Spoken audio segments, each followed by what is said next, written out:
Good evening, everybody. Thank you all for being here. I'd like to call the regular meeting of the Milton City Council for Monday, December 20th, 2021 to order. The city strongly recommends that you review tonight's agenda carefully, and if you wish to speak on any item on that agenda, then please bring your comment cards to the clerk as soon as possible. While the Milton rules allow a speaker to turn in their comment card up until the clerk calls the agenda item, once that agenda item is called, no more comment cards can be accepted. If the city clerk will please call roll and make general announcements. Good evening, Mayor and Council. I'll be happy to call roll for the December 20th, 2021 regular meeting. Mayor, I would like to say to you and Councilmember Bentley and Longoria, it's been an absolute honor and privilege to share this mic with you as the city clerk. You should be proud of the work you've done, the people that you are, and the difference that you made. And I wish you nothing but relaxing Mondays from here going forward. I would like to remind those in attendance to please silence all cell phones at this time. Those attending the meeting who would like to make a public comment, you are required to complete a public comment card prior to speaking on the item. Your comment card must be presented to the city clerk prior to the agenda item being called. All speakers, please identify yourself by name, address, and organization before beginning your comment. If you are representing an organization, an affidavit is required stating you have the authority to speak on behalf of that organization. Please review tonight's agenda, and if you would like to make a comment, please bring your comment card to me now. Demonstration of any sort within the chamber is prohibited. Please refrain from any applause, cheering, booing, outburst, or dialogue with any person speaking. Anyone in violation will be asked to leave. As I call roll this evening, please confirm your attendance. For the final time as this council, Mayor Joe Lockwood. Here. Councilmember Peyton Jamison. Here. Councilmember Paul Moore. Here. Councilmember Laura Bentley. Here. Councilmember Carol Kirkley. Here. Councilmember Joe Longoria. Here. And Councilmember Rick Morrig. Here. Would everyone please rise for the Pledge of Allegiance? Pledge allegiance to the flag of the United States of America and to the republic for which it stands, one nation, under God, indivisible, with liberty and justice for all.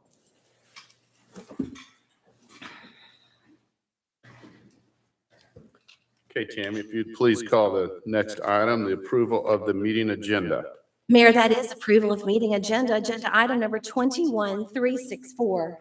Okay, I would like to move the Parks and Recreation update to the first item under reports and presentations to immediately follow after the consent agenda, and also add agenda item number 21-376, approval of a renewal contract agreement with DocuSign to the consent agenda. Is there any other changes that staff would like or council? Okay, I'll open up for a motion. Mayor, I'd like to make a motion to approve the agenda as amended. Second. Okay, I have a motion from Councilmember Bentley, a second from Councilmember Cookerly. All in favor, please say aye. Aye. That's unanimous.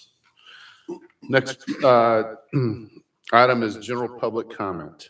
Do we have any general public comment? Mayor, we do not have any general public comment. Okay, then I will move on. I won't read the rules. We'll move on to the consent agenda. If you'll please read those items. Thank you, Mayor. That first item A is approval of the financial statements and investment report for period 1, October 2021. It's agenda item number 21365. Item B is approval of change order number 1 between the City of Milton and Crofton Associates, Inc. to amend the agreement by adding additional architecture and engineering services. It's agenda item number 21366. Item C is approval of a professional services agreement and SaaS, it's Software as a Service agreement between the City of Milton and Journal Technologies for use of eCourt case management software. Agenda item number 21367. Item D is approval of subdivision plats and revision. The development is the lake at North Valley Lot 6 on Long Hollow Lane and Blue Heron Way. It's land lot 478, District 2, Section 2. It's a minor plat to subdivide the parcel into 2 tracts. Track A will contain 3.14 acres and Track B will contain 11.07 acres for a total of 14.21 acres. The density is 0.14 lots per acre. It's agenda item number 21368. Item E is approval of a renewal contract agreement between the City of Milton and DocuSign, Inc. for electronic signature and document services. It's agenda item number 21376. Mayor Lockwood. Okay, do I have a motion on the consent agenda? Mayor, I move that we approve the consent agenda as read. Second. Okay, I've got a motion for approval from Councilmember Longoria and a second from Councilmember Moore. All in favor, please say aye. Aye. That's unanimous. So we will move on to the next item, reports and presentations. Thank you, Mayor. That item is Parks and Recreation update. Mr. Tom McElveen with Parks and Rec.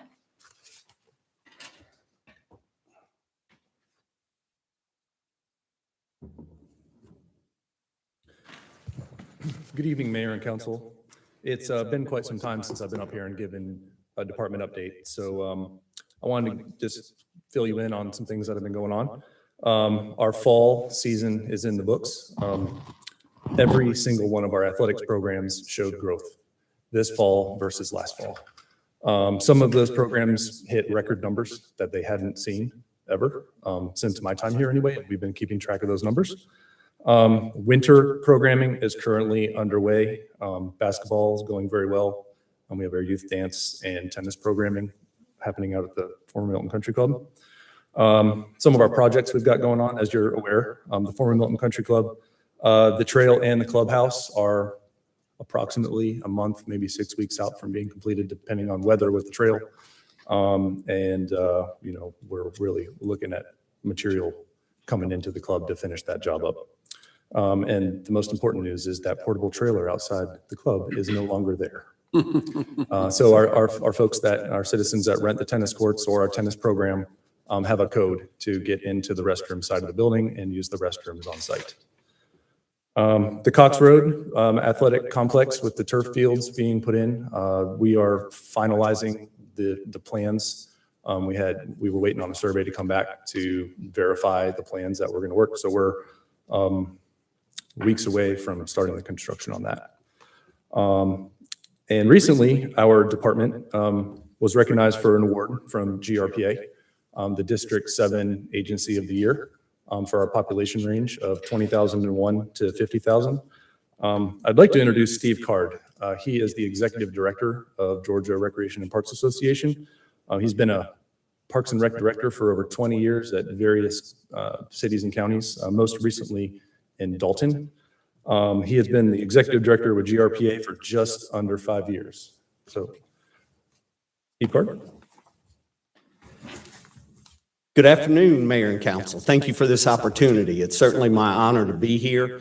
And I have the unique opportunity to travel across the state. I travel across the state and see many, many wonderful parks and recreation departments and the great things they have going on in their communities. Certainly Milton is second to none in what they have going on. You know, as many people have been slowed down by the pandemic and everything that's happened, Milton Parks and Rec has taken monumental strides, certainly by the help and the support of y'all and of the willing citizens to be able to participate. Some of those things that they've been able to do as through your support has been add a much needed third person to their staff. As Tom has alluded to, not only that third person, but citizen participation has given them record numbers in this year, which is absolutely incredible and a testament to not only the department, but also the citizens. Also, as they were able to do this, they took on, as you know, many new roles, assuming the control from Public Works on a lot of the green spaces, that 200-acre Birmingham Park, as well as purchasing several new green spaces, looking to upgrade 4 out of the 5 of the largest parks. And the exciting thing about that is that, as you know, that was done with a voter-approved $25 million bond referendum, which is certainly a testament to your community and for y'all as your continued support.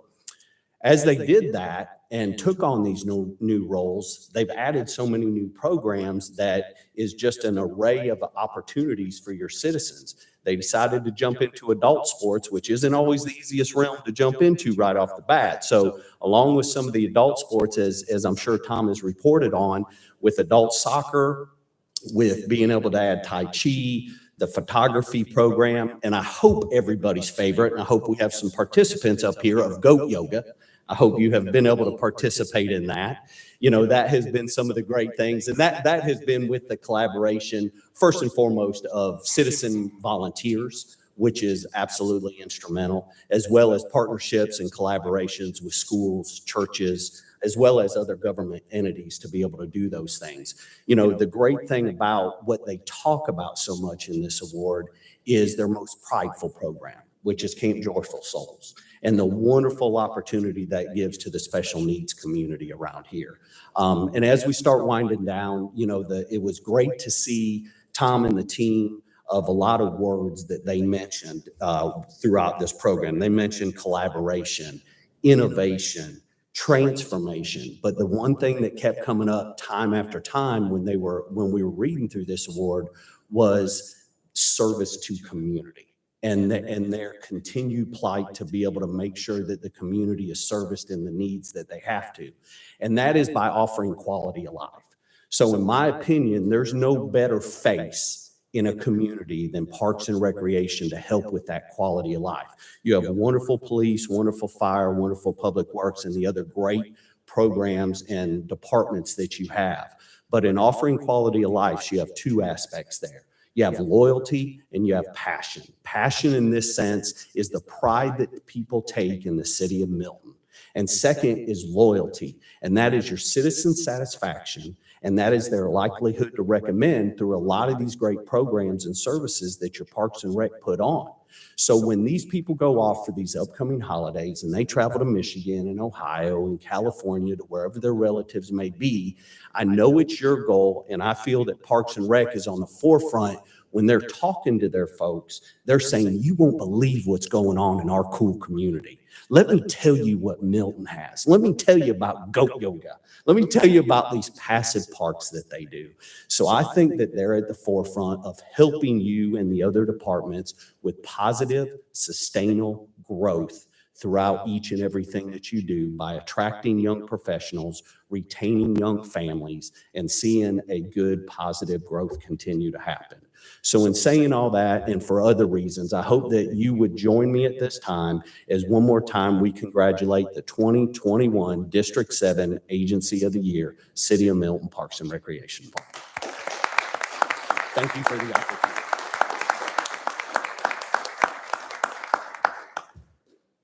Thanks, Steve. That'll conclude my presentation. Any questions? Let me just say this. I see why you had Steve come up and speak tonight. No, great job, Tom, and your team. You guys want to, can we get a picture? Everybody, council, come down.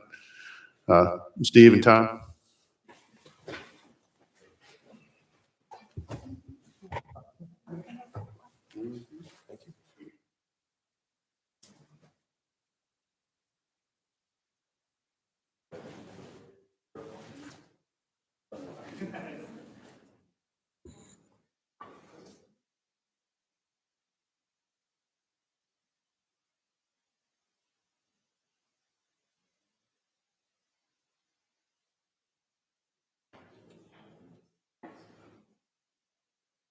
Let's see.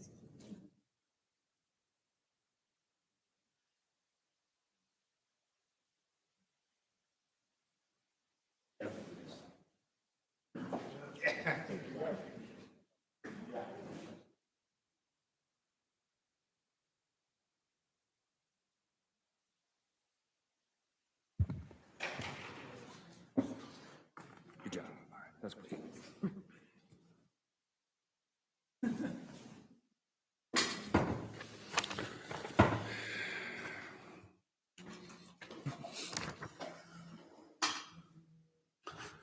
Okay, please, Tammy, read the next item. The next item, Mayor, is recognition of council members Laura Bentley and Joe Longoria. Mayor Lockwood?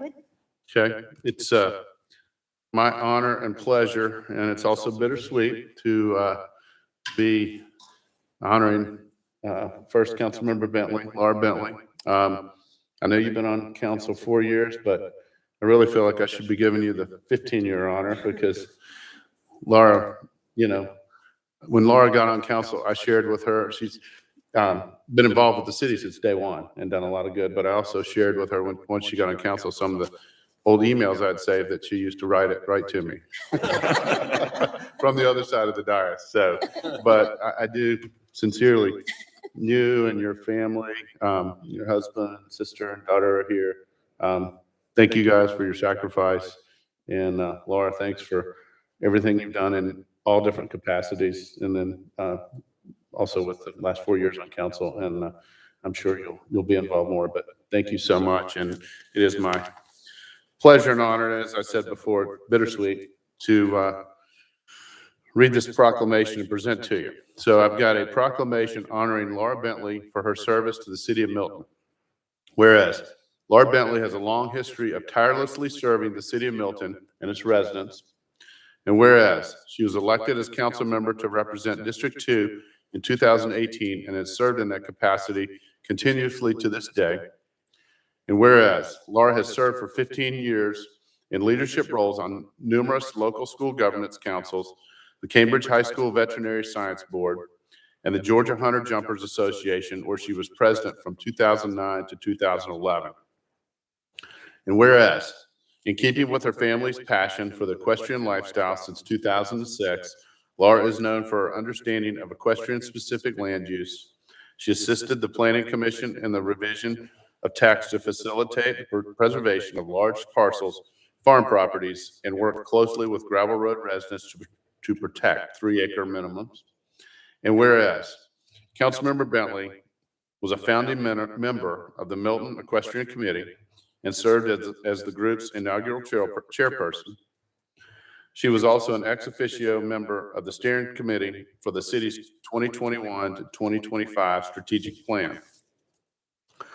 And whereas Laura has selfishly given countless hours of her personal time to work for and with the citizens of Milton to make this a city that its residents are proud to call home.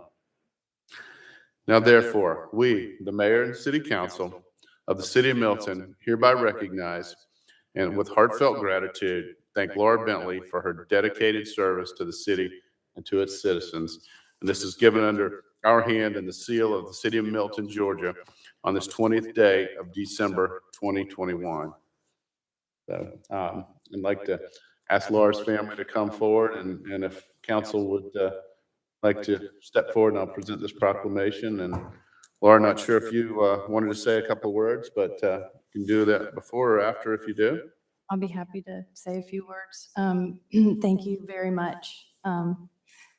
I'm so humbled by this moment.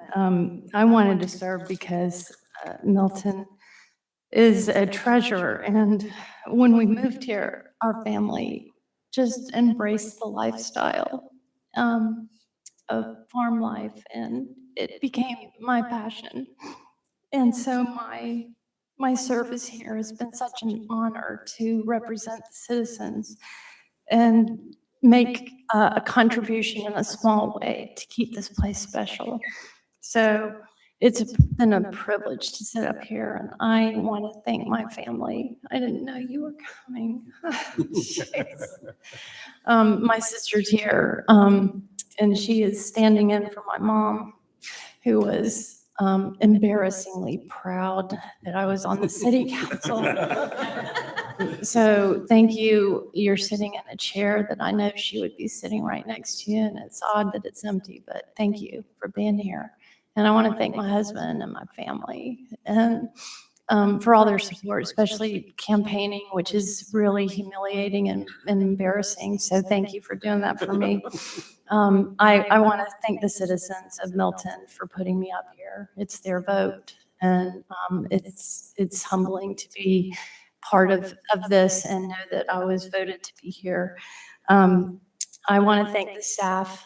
You guys do an amazing job. You make me proud in so many ways, and you make us look good all the time. And this council is special. We've had some tough things happen while we've been up here, but through it all, we have maintained friendships and seen the city through. And you all supported me during one of the most difficult times, and I really, really appreciate that. Before, when I was trying to run a campaign, but mostly when I decided not to. And that meant so much to me to have your support then. So my final note would be, I know that there are so many things, and, you know, I ask a lot of questions, and I know you're going to really miss that. Why are you looking at me? Just one more question, just for you, Peyton. But we did something really special, and I'm so proud of it. I want to thank Steve. We introduced Suicide Awareness Month in September to the city. That is now the second cause of suicide for our teens is suicide. So death is suicide. So I would ask humbly that the city please continue that legacy forever, because we are known as a city that is removing the stigma. It's preventable, and we can prevent suicide. So thank you so much for allowing us to take that bold step. You did that. Thank you. And that's.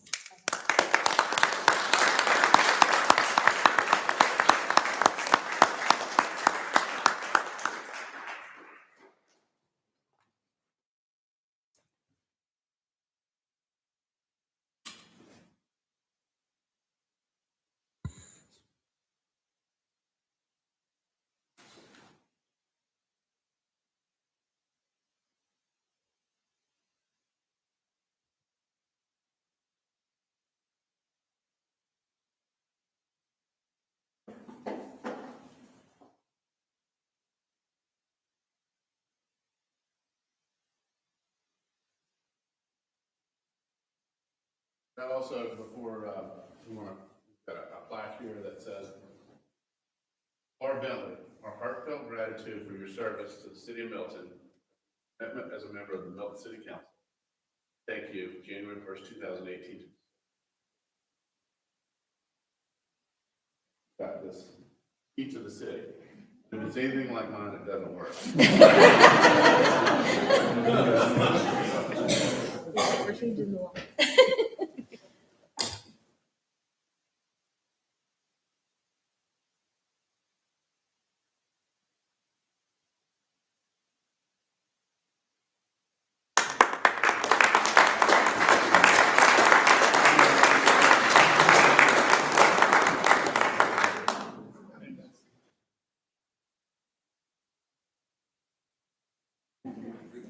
I already gave him a plaque. I didn't give him a plaque. We've given him a bunch.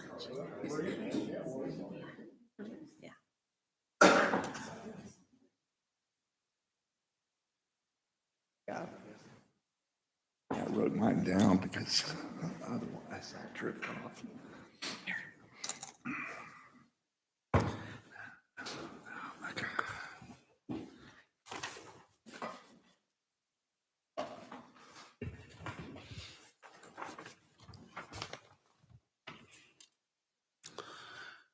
Okay, please call this next item.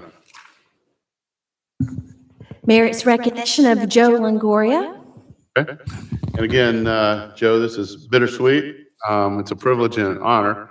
And, you know, sincerely want to thank you for the last 12 years and thank your family. I know all the time that the commitment they have to and supporting you. So we've been truly blessed and appreciate all your long and steady leadership. So it's been a pleasure.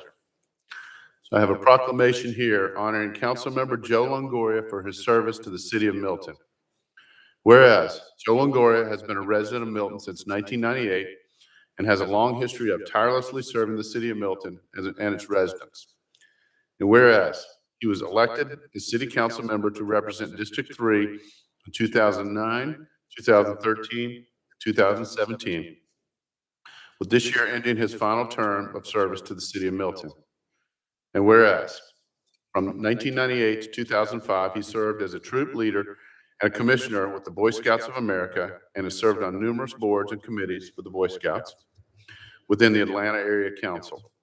From 2006 to 2009, Longoria served as treasurer for the Crooked Creek Homeowners Association and chaired the HOA's Finance Committee. And whereas Longoria graduated from the University of North Texas with a degree in computer science and is a longtime business and civic leader, he has a proven record of accomplishments across a wide spectrum of activities and works as a technology executive with U.S. Bank. And whereas on city council, Longoria has been consistently engaged, inquisitive, and intent on getting answers in order to best understand, let me say that, complex issues and best serve the citizens of Milton. So whereas Longoria has selflessly given countless hours of his personal time to work for and with the citizens of Milton to make this a city that its residents are proud to call home. Now therefore, we, the mayor and city council of the city of Milton, hereby recognize with heartfelt gratitude, thank you, Joe Longoria, for his dedication to the city of Milton and to its citizens. And this is given under our hand and seal of the city of Milton, Georgia, on the 20th day of December, 2021. So, Joe, with that, again, it's, as I said, it's bittersweet, just with like Laura, but thank you so much. And if you'd like to say a few words. Yeah, as some of you know, I've got a tendency to drift off on subjects, so I decided I better write this stuff down and try to limit myself to about 15 seconds per year of service, if that's okay.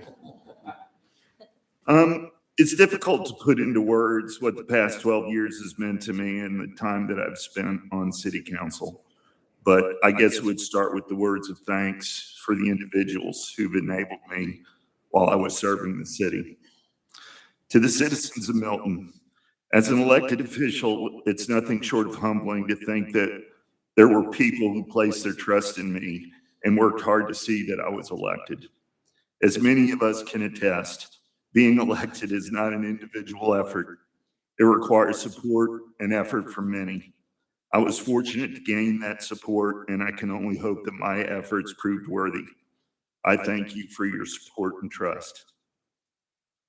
To the City of Milton staff, simply put, our city staff is second to none and does the hard work that makes our city great.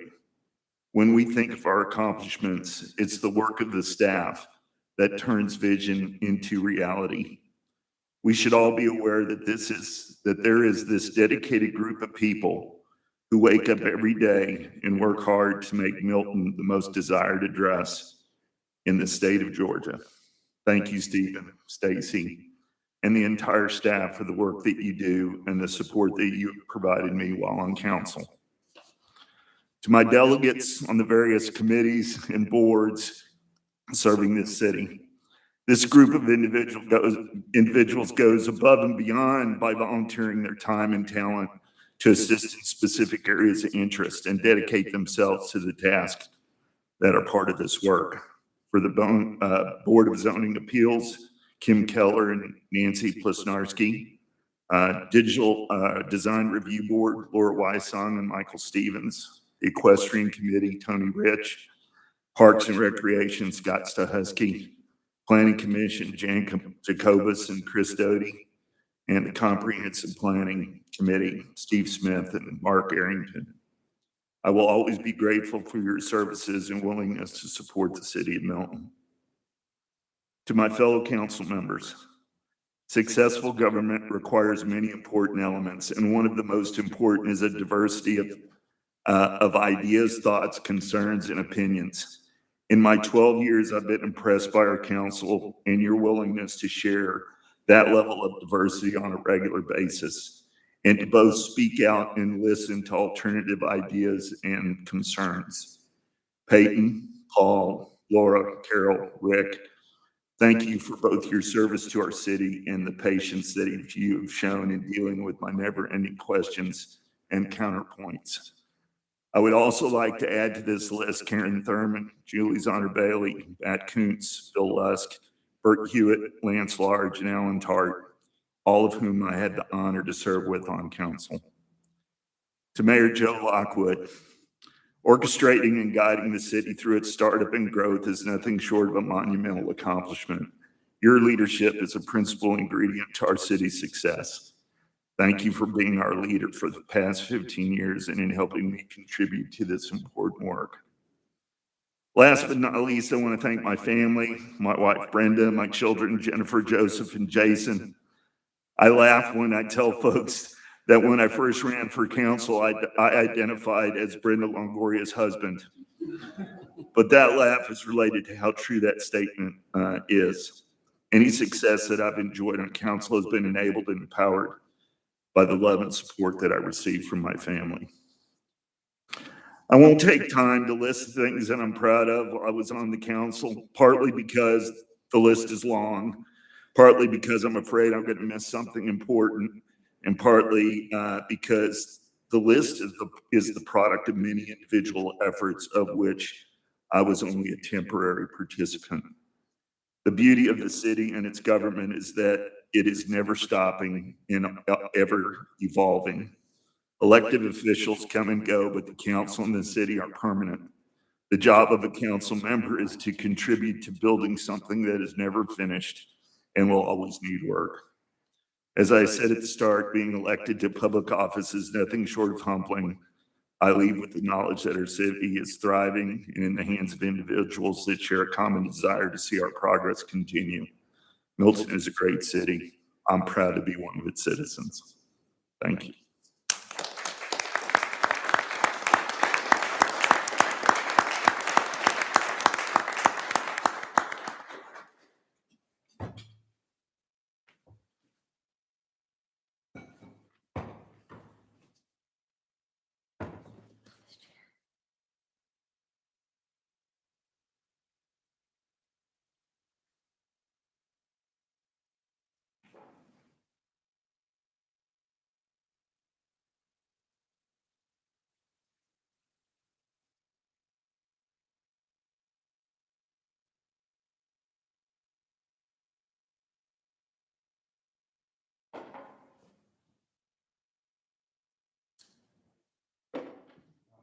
I've also got a plaque here, City of Milton logo.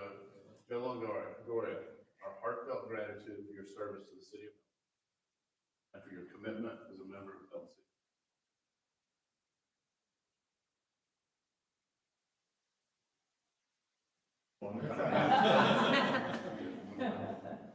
And again, maybe your key will work. You'll have to try it later.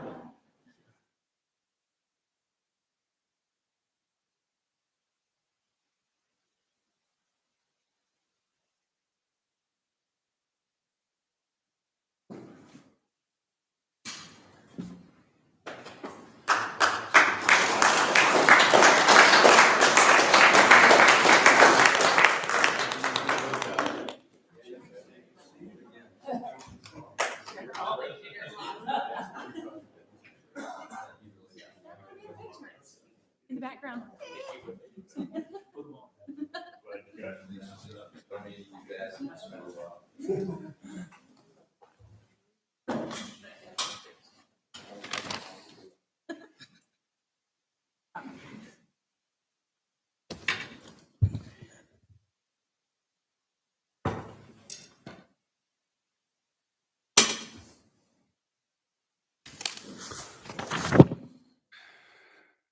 Okay, Tammy, if you'd please call the next item.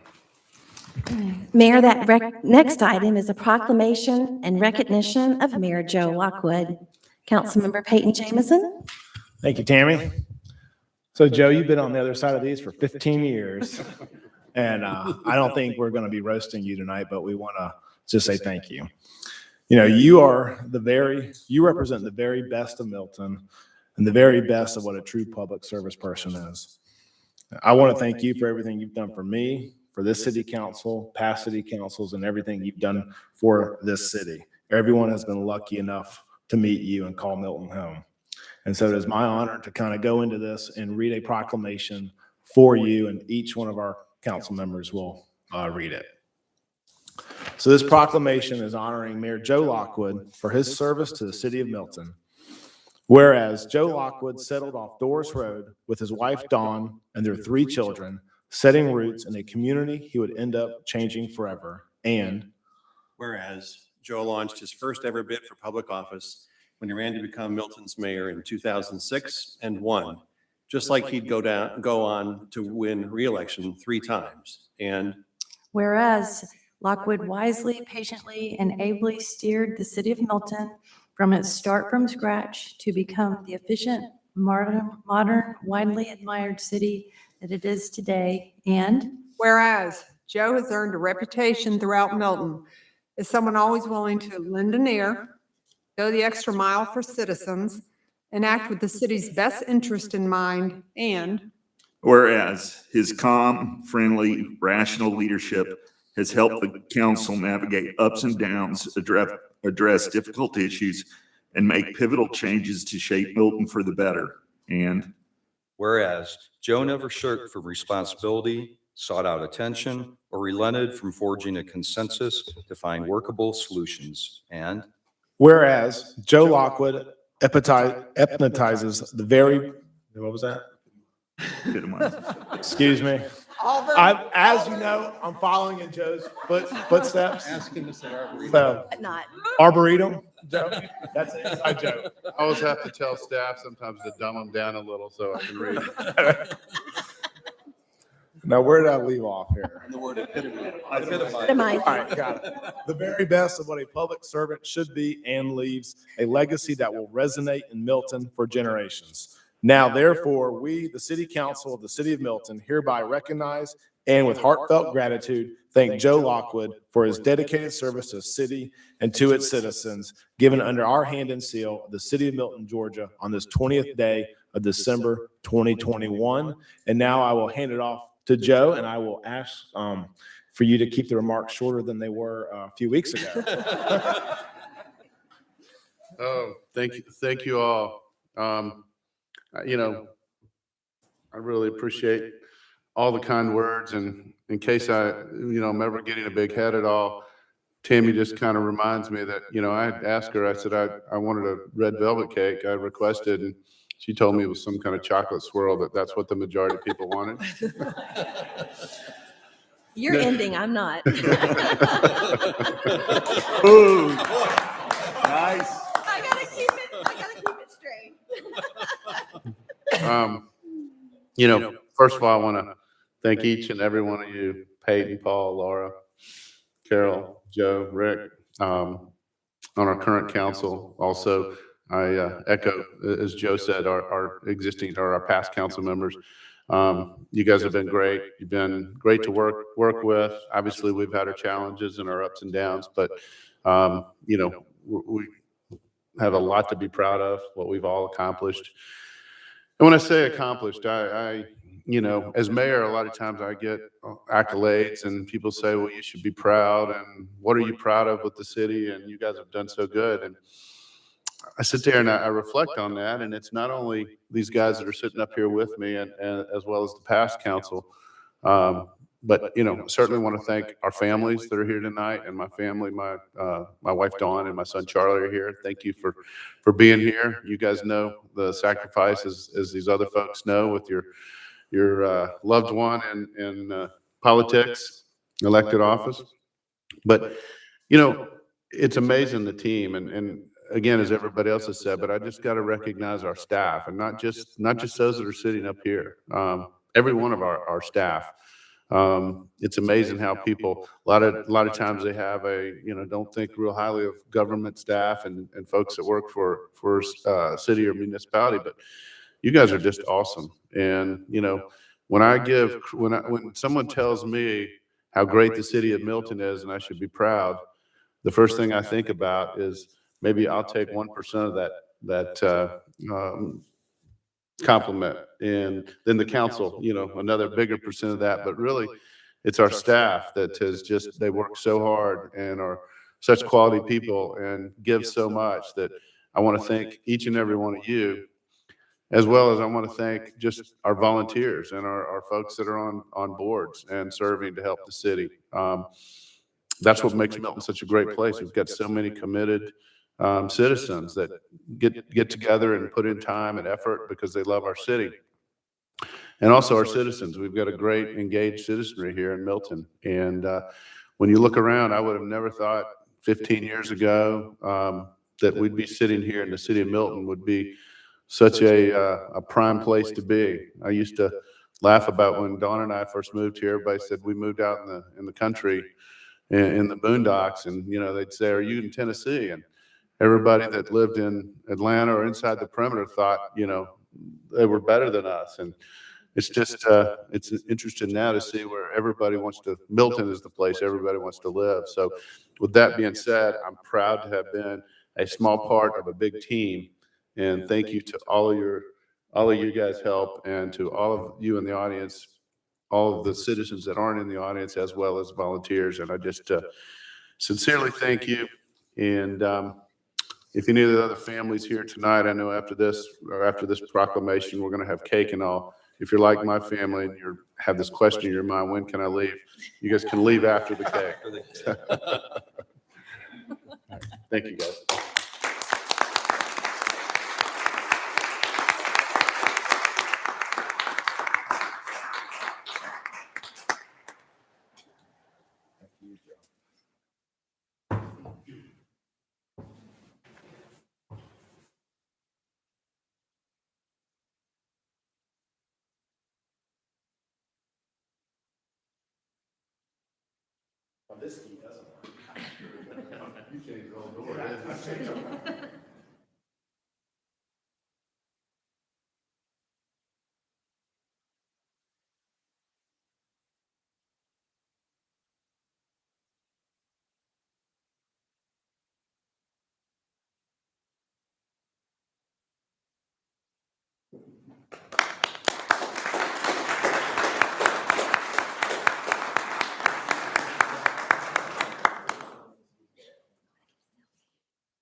We're gonna go play.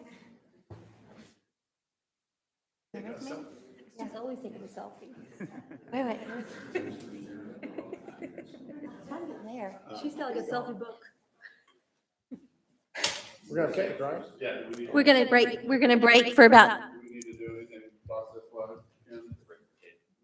To recess.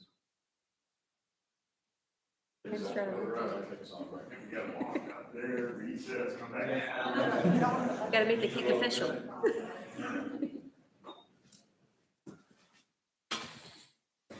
Okay, I would ask, do I have a motion to recess so that we can enjoy some cake and a little camaraderie with our guests here tonight for a few minutes, and then we'll adjourn, or we'll reconvene the meeting. So moved. Motion second. Okay, I've got a motion from Councilmember Longoria and a second from Councilmember Morrig. All in favor, please say aye. Aye.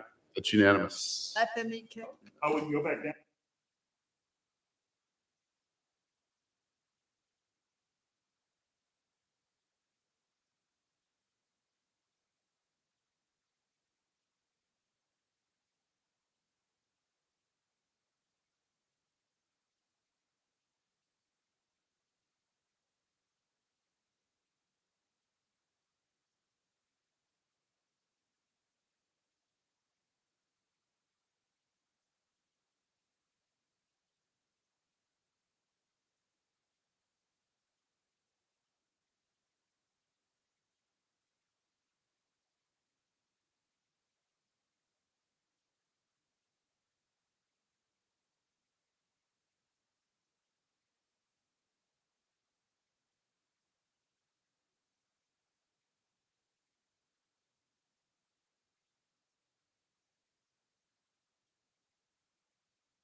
Sincerely appreciate you being here, and I know some of the folks are gone, but again, want to thank this council and our past council and our staff. It's I'm sure I can speak for Laura and Joe.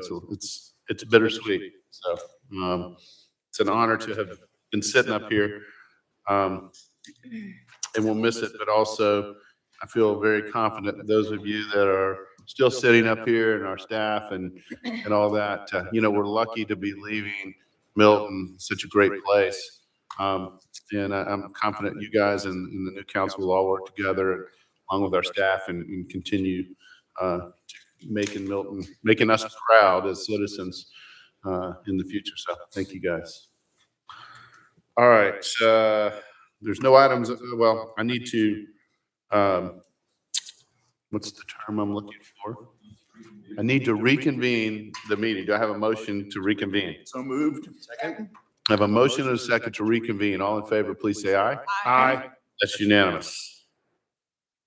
All right, still items under first presentation, so we'll move on to our public hearing. Tammy, if you'll please call the first item. Thank you, Mayor. That first item is consideration of the issuance of an alcohol beverage license to the Nest Cafe LLC located at 1845 Heritage Walk in Milton. It's agenda item number 21369. Our Assistant City Manager, Ms. Bernadette Harville. Good evening, Mayor and Council. This is the public hearing this evening for the Nest Cafe. We'll have a vote on it later this evening. Now that we've reintroduced the advertising, we just separated them out for clarity for everybody. The Nest Cafe is a full-service restaurant that will be opening on the northeast corner of the roundabout at Heritage Walk and Crabapple Road here in downtown Milton.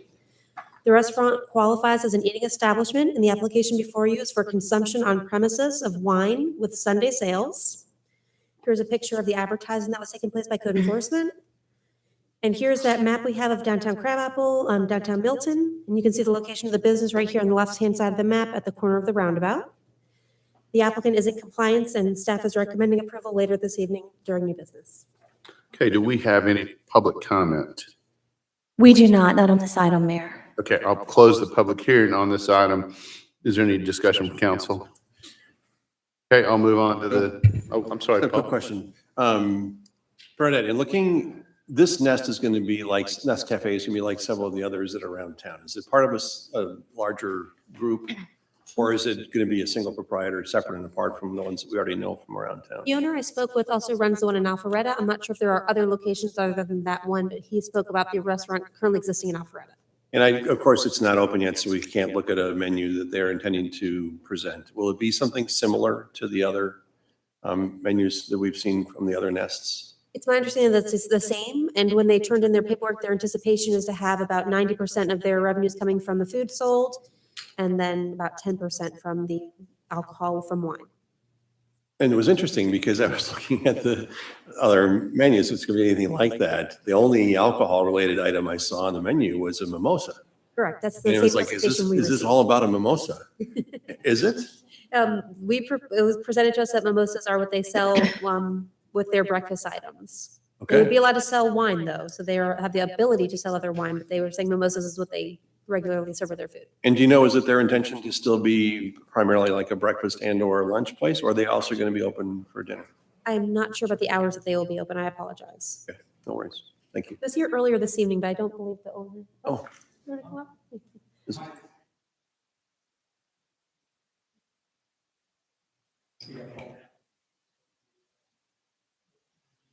My name is Fred Siegel. Jordan is my son, but everything will be as per Alpharetta. Our hours are 7 to 3. We'll be at the new location in Milton. Great, well, thank you. Welcome. And thank you. And thank you for being here too, to answer any questions. Okay, anything else? Okay, Tammy, if you please call next item. Mayor, that next item is consideration of the issuance of an alcohol beverage license to Iron Horse Golf Club LLC. It's located at 3430 Highway 9 North in Milton. It's agenda item number 21370. Ms. Bernadette Harville. The Iron Horse Golf Club will be located in the Crooked Creek subdivision on Highway 9. The clubhouse there does qualify as an eating establishment, and the application before you is for consumption on premises of wine, malt beverages, and distilled spirits. including Sunday sales, as well as an alcoholic beverage resident catering license. Just a reminder, the alcoholic beverage catering license will authorize the license holders to serve alcoholic beverages at city-sponsored events, catered events, and special events, as well as at special event facilities. They will need to apply for a permit per event, but this license is required for them to even do that. The applicant is in compliance and staff is recommending approval later this evening.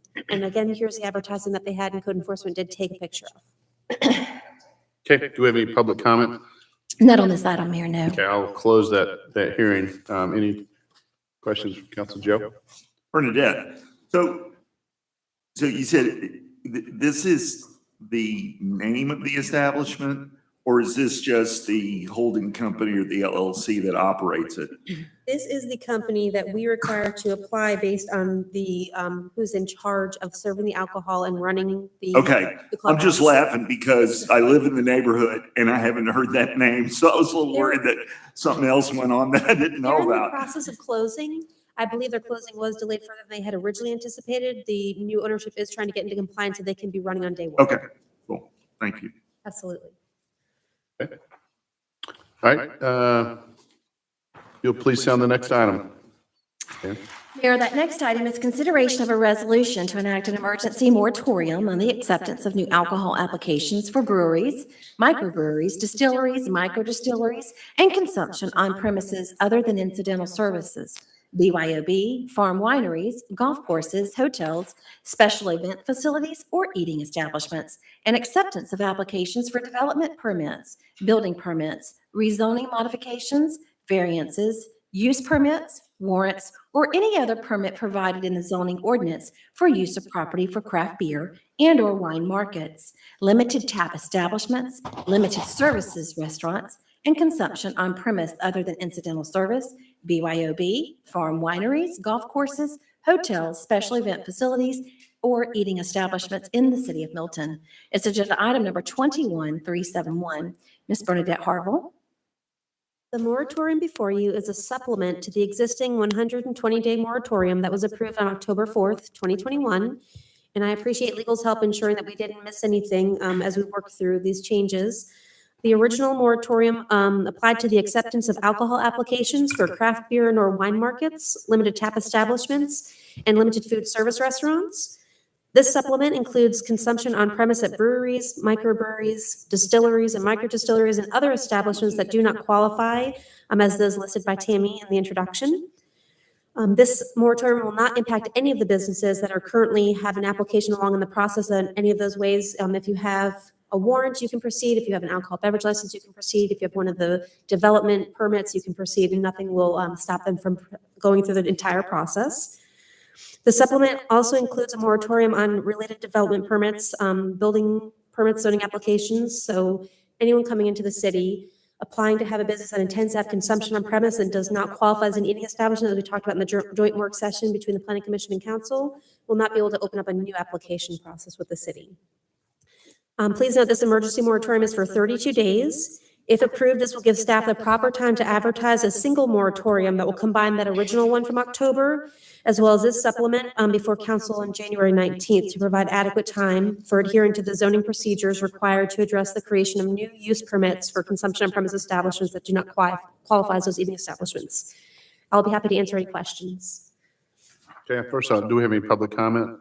Not on this item, sir. Okay, I'll close the public hearing and then any questions for Bernadette? Okay, we'll move on to our zoning agenda, excuse me. Tammy, if you'd please call first item. Thank you, Mayor. I first would like to read the zoning rules.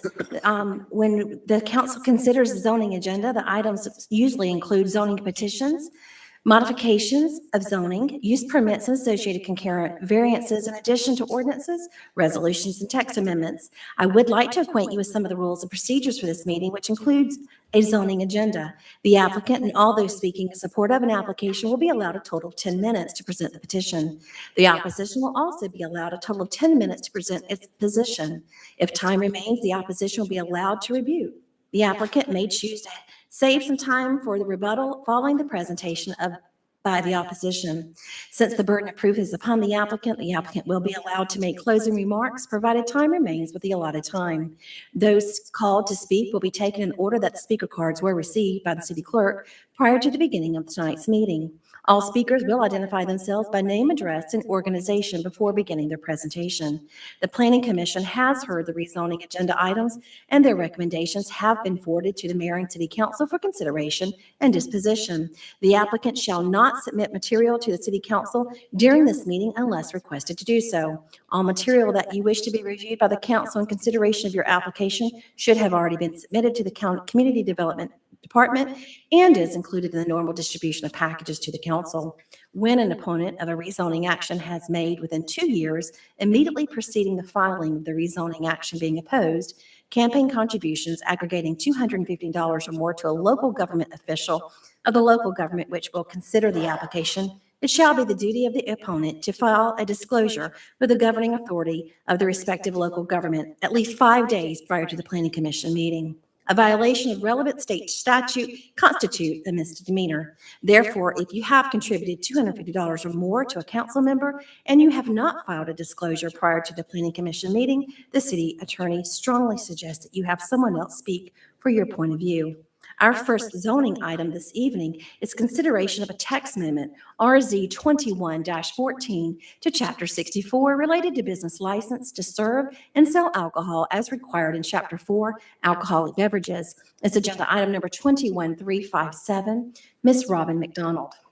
Good evening, Mayor and City Council. So first of all, I'm going to really miss the mayor for the 15 years you've been here. So thank you so much for serving and me having the privilege to serve under your administration and Councilperson Bentley and Councilperson Longoria. Thank you so much for all of your participation and input throughout the years. So Right back at you, Robin. Goes both ways. Thank you. I'm still here, though. You get the. So I can't tell which, you know. People keep making this point. So anyway, the first item is going to be pretty simple, this RZ 2114, based upon the direction received at the joint work session with the City Council and Planning Commission on December 6th. Staff recommends that RZ 2114 be withdrawn. The direction received was to have establishments that do not qualify as an eating establishment and would like to allow consumption on premises to obtain a council-issued use permit. By withdrawing the item, it will allow staff time to present the changes recommended by both the Planning Commission and the City Council in order to start the text amendment process back from the beginning, i.e. go back to Community Zoning Information Meeting, Planning Commission, and ultimately back to the Mayor and City Council. So again, staff is asking the council to make a recommendation to withdraw this item. Okay, Laura, you have a question? So my question is, the moratorium that we just extended, is that going to give you all enough time to do the text amendments for?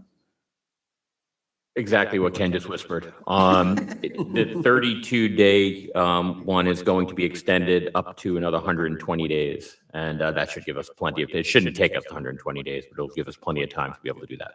And so is there, with applications that are in, do we have any that are in queue for, that are requesting the limited service restaurants or anything that is? We do have a couple of applications that were already in process, that have been in process since we first started talking about this.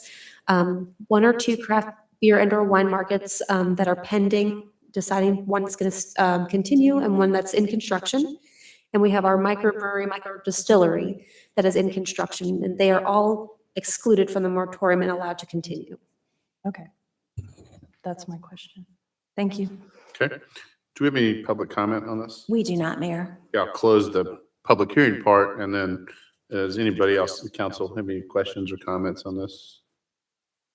Okay, well, I'll move for a motion. Mayor, I'd like to make a motion to approve agenda item number 21-357. Oh, sorry, we're making a motion to, I'll retract that and make a motion to withdraw agenda item number 21-357. Second. Yeah. Okay, I have a motion for withdrawal from Councilmember Bentley with a second from Councilmember Moore. Any discussion? Hearing none, all in favor, please say aye. Aye. That's unanimous. Okay, Tammy, if you'd please call the next item. Thank you, Mayor. The next item is consideration of a text amendment, RZ 21-9, to create a new use permit, farm wineries, section 64-1845, agenda item number 21354. Robin? Good evening again. So I would like to just do an overview of the three text amendments, but obviously they'll each have to have discussion and vote singly for RZ 21-9, 10, and 11, but they're all related. Currently, farm wineries are permitted by right within AG1, which does not require any public hearing process, and the only type of regulation lies in Chapter 4, alcohol. The proposed text amendment and subsequent text amendments, RZ 21-10 and 11, will provide for the regulation of farm wineries within the city within the zoning ordinance through a proposed use permit. The proposed use permit will require that all requests go through the public hearing process that includes the CZIM, DRB, Planning Commission, and ultimately the mayor and city council. There are several proposed standards for this use that are intended to provide sufficient protection of adjacent and nearby properties, as well as provide flexibility based upon the location and size of the subject property. Staff has included a map that shows the functional classification of roads to provide context to the proposed development standard, i.e. not to allow the use along local roads. Also included are the Chapter 4 alcohol regulations for a farm winery for background information in your packet. So at the Planning Commission meeting on November 17th, the Planning Commission unanimously recommended approval of the proposed new use permit with changes, which are highlighted in yellow in the packet. We can go through that. But first, let me go to RZ 21-10. This is the allowed use chart that's within the rural Milton overlay district that we cover all the different uses that are permitted and categorize them in different categories, i.e. agricultural type, commercial, institutional, residential. And this amendment deletes the asterisk that indicate that a farm winery is allowed by right, because if you all pass these text amendments, it would no longer be by right, but by use permit. Staff also included Georgia Farm Winery within farm winery as that's synonymous use of terms. At the Planning Commission on November 17th, the Planning Commission unanimously approved the proposed text amendment with one minor change to delete or and insert a comma as per the city attorney at the meeting. Lastly is RZ 21-11, its definitions related to farm winery. Staff has revised the definition of farm winery to be broad and match the state's definition of farm winery. Also included is a definition of a tasting room to better describe what is a tasting room in the context of a farm winery. Again, from November 17th at the Planning Commission meeting, they unanimously approved the proposed text amendment with one recommended change to the definition of tasting room to delete the last sentence that described the location and size of the tasting room. So with that, I will step through each item, and then I don't know how you all want to handle it, if you want to look at things individually after I go through it, or if you want to wait to the end. I think let's. Would individually be Individually, faster? Would that be faster individually? Ken. You know, so this is one of those things where it typically depends upon what you sort of see occurring from the council. But if history is a guide, I think on this particular topic, probably individually. Yeah. Okay. Okay. So the first item is the proposed new use permit. Required district is AG1. The lot area proposed was changed from 5 to 10. That was another item that the Planning Commission recommended, and I've inserted into the proposed wording. Robin, Also- can we put this up on the screen? Sure. That way the audience can.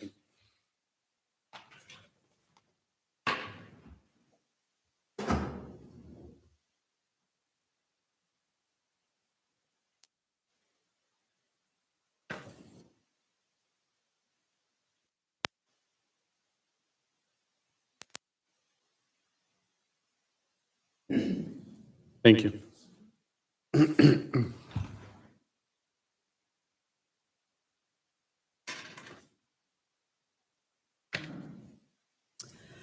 Okay, so again, the first item would be the size.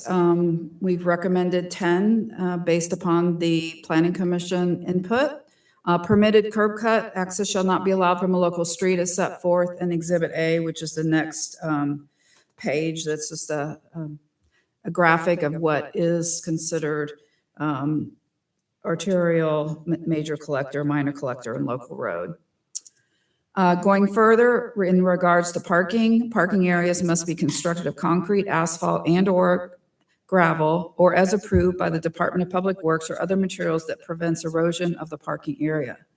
1 parking space per 2.5 attendees is required. C, parking areas shall be screened from roads and adjacent properties. Number 4, no amplified sound unless it is within an enclosed structure. Activity areas such as tasting rooms, buildings used for production, storage, and bathroom facilities, including parking, shall be at least 100 feet from any lot line, but does not include the propagation of grapes and other crops. The maximum number of attendees and hours of operation, including deliveries, will be evaluated by the mayor and city council on a case-by-case basis for each site to protect the public's health, safety, and welfare. 7, location and dimensions of undisturbed buffers, if needed to ameliorate the visual impact of the farm winery, will be evaluated and determined by the mayor and city council on a case-by-case basis for each site. 8, the design of newly constructed structures is to be consistent with the building and other structure designs, subsection 641142 of the Rural Milton Overlay Zoning District. Comply with applicable requirements for a farm winery in accordance with Chapter 4 Alcohol of the City Code. 10, all uses listed under Article 9, administrative permits and use permits allowed under AG1 will require a separate use permit to be obtained. And lastly, number 11, tasting rooms shall not exceed 2,500 square feet in size. So that is the proposed new use permit. So I'll be happy to answer any questions or any comments. Hey, Laura? So I just want to make sure we had public comment on this under first read. And I want to be sure that what we're doing tonight doesn't pertain to the existing farm winery, correct? Okay. So when some of my comments are related to the size of the property, when we first started this process, we were working with 20 acres.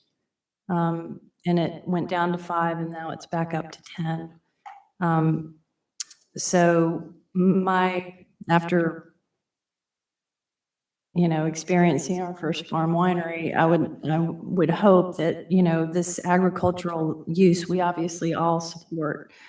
So for a winery to actually grow grapes, and use them in their wines, I would like to suggest to this council that 20 acres is probably more in keeping with the wineries that we know are fully functional and not just mixing wine. So that's one of my suggestions. We refer back to the state definition of farm winery, and I just want to make sure that our special use permit trumps the state definition with conditions. For example, can we, liquor and beer is prohibited in Milton. So when we default to the state definition, it doesn't imply that liquor and beer is in any way allowed in Milton. It does not, Councilmember Bentley. Okay. When Robin, you said at one point that the Planning Commission had deleted the requirement of the square footage on the tasting room? The square footage on what? On the tasting room and the distance from the property line? Well, so what, no, it's still here. We have 100 feet for the tasting room that has to be away from the nearest property line, and then maximum of 2,500 square feet in size. And though So just to understand, it doesn't, we wrote it in such a way and worked with the city attorney. It does not conflict with the existing because the existing farm winery is already permitted, so.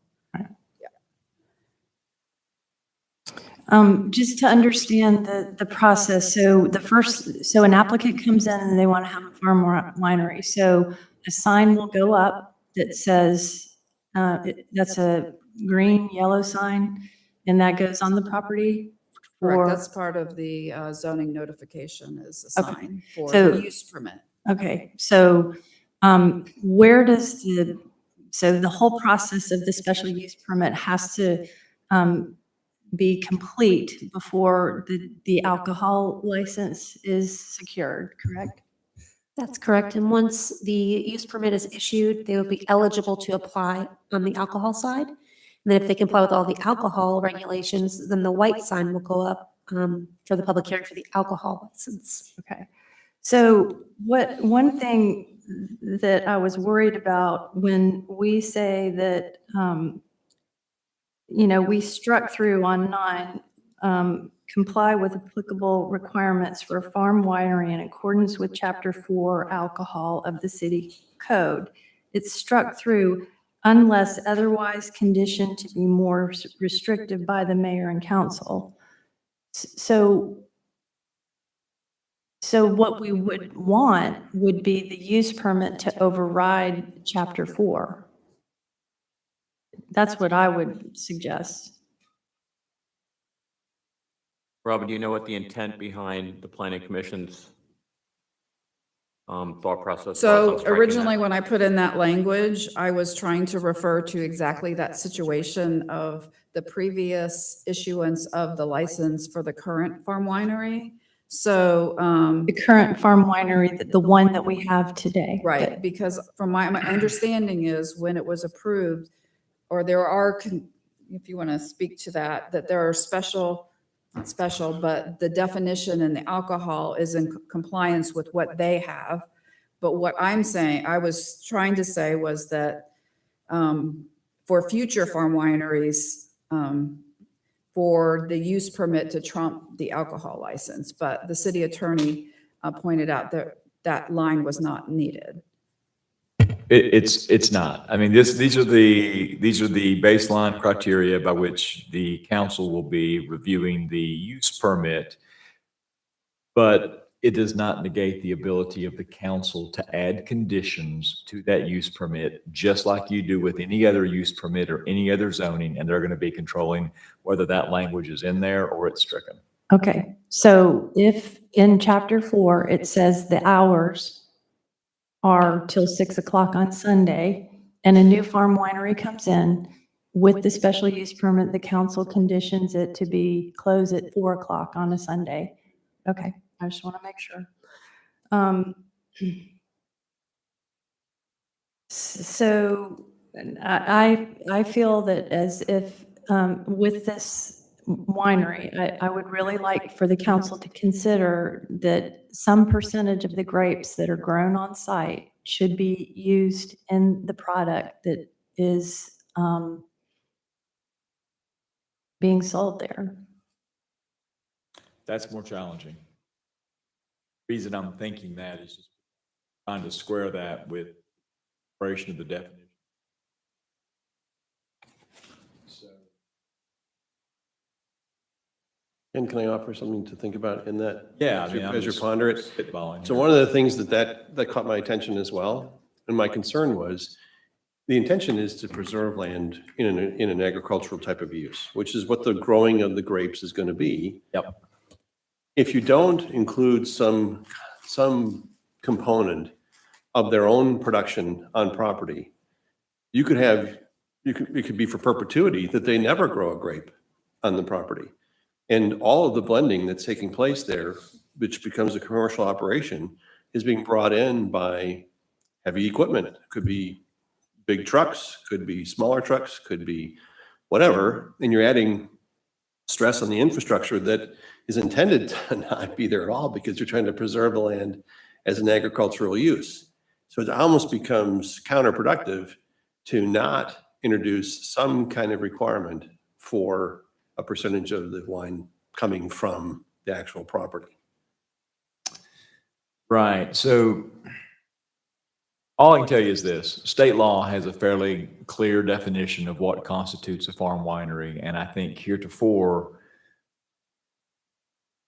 we have latched upon that definition as sort of the foundational permit that has to be issued, where they're going and swearing to their business operation to the state and sort of, telling the state, this is what we're doing on the property. Do we qualify as a farm winery under state law? I'm challenged a little bit if we begin to disturb that definition by adding to it requirements that are over and above what state law would require. Not telling you it's impossible. Not telling you that may not be where we need to go. I'm just telling you that's an element I have not given much thought. Joe, you, Yeah, I'm worried about running in conflict with the state law because the state law is going to always, find its way to being a relevant law. But I'm more worried about having to update something. So if we start taking more and more ownership of how we define farm wineries, we're going to have to keep on top of that on a regular basis. And last time we checked, none of us were in the farm winery business. And so my worry is that we're trying to make decisions for a business and what they need to do. And that's really not a good idea for us to try to do that. Now, I know what we're trying to accomplish. I think what we're trying to accomplish with this level of control, but there's maybe another way around getting to that point.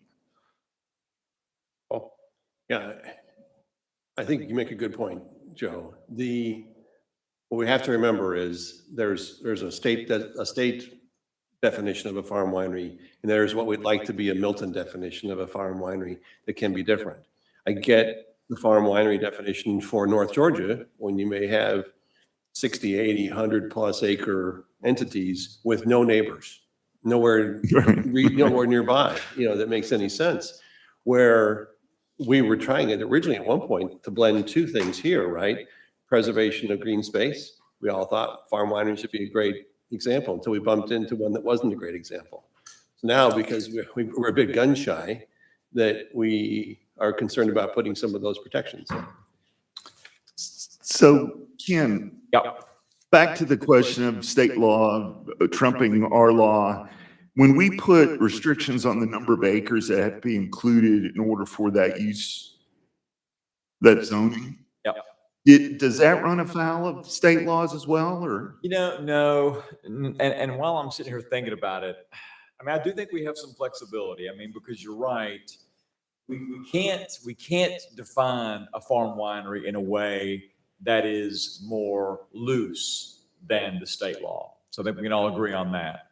So you've got what we'd basically be telling the regulated community is, be a farm winery in Milton, you go down to the state and you check their box, the state law box. Now, to come up and then get a land use permission in Milton to be a farm winery, you got to bring your farm winery certificate from the state, and then you've got to meet these other criteria as well. Yeah, I can get there.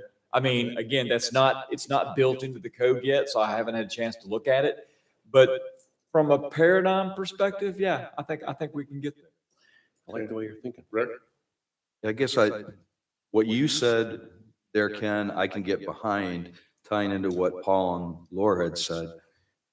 Even the acreage, because we have to, I guess what I'm concerned about is let's make sure what we really want and what we're trying to get as far as agricultural use.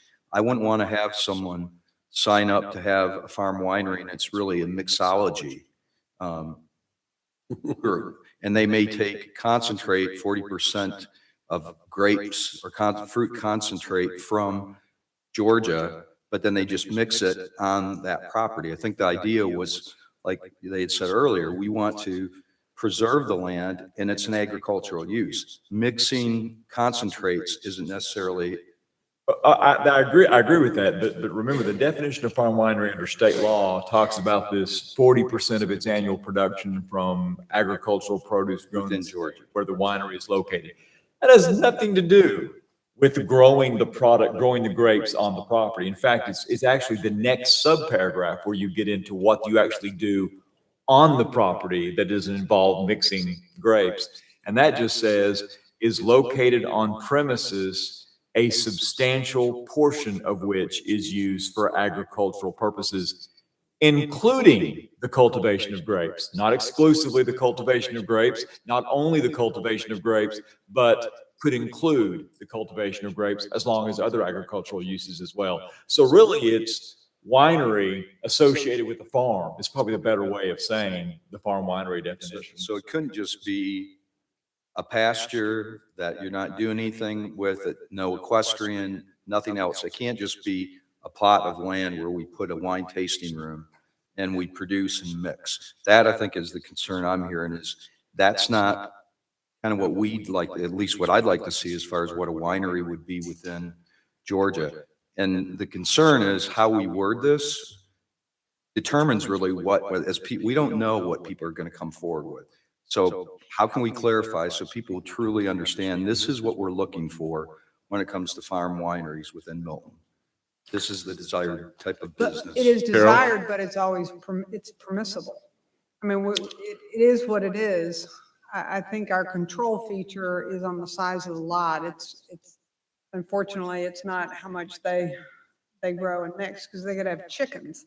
Well, your control feature is also the fact that this is a cup. So you can deny a cup. Well, that's my point. And that's your point. But start with lot size, then use your assets of the process. So no, it's all right. I was just going to say, look, we are a city of neighbors. Right. And everybody loves the concept of a farm winery until it's next to them. So I do think that we should raise the size. If you just doing quick inventory of land that's available and things like that to minimize the impact on neighbors. I don't see how you do it under 25 acres. For example, I'm on 9 acres. It would just be appallingly annoying to neighbors. So if you have 25 acres, you have enough asset there to land there to put whatever buildings you need, but you have a substantial amount of green space. And I think that's where we ought to start.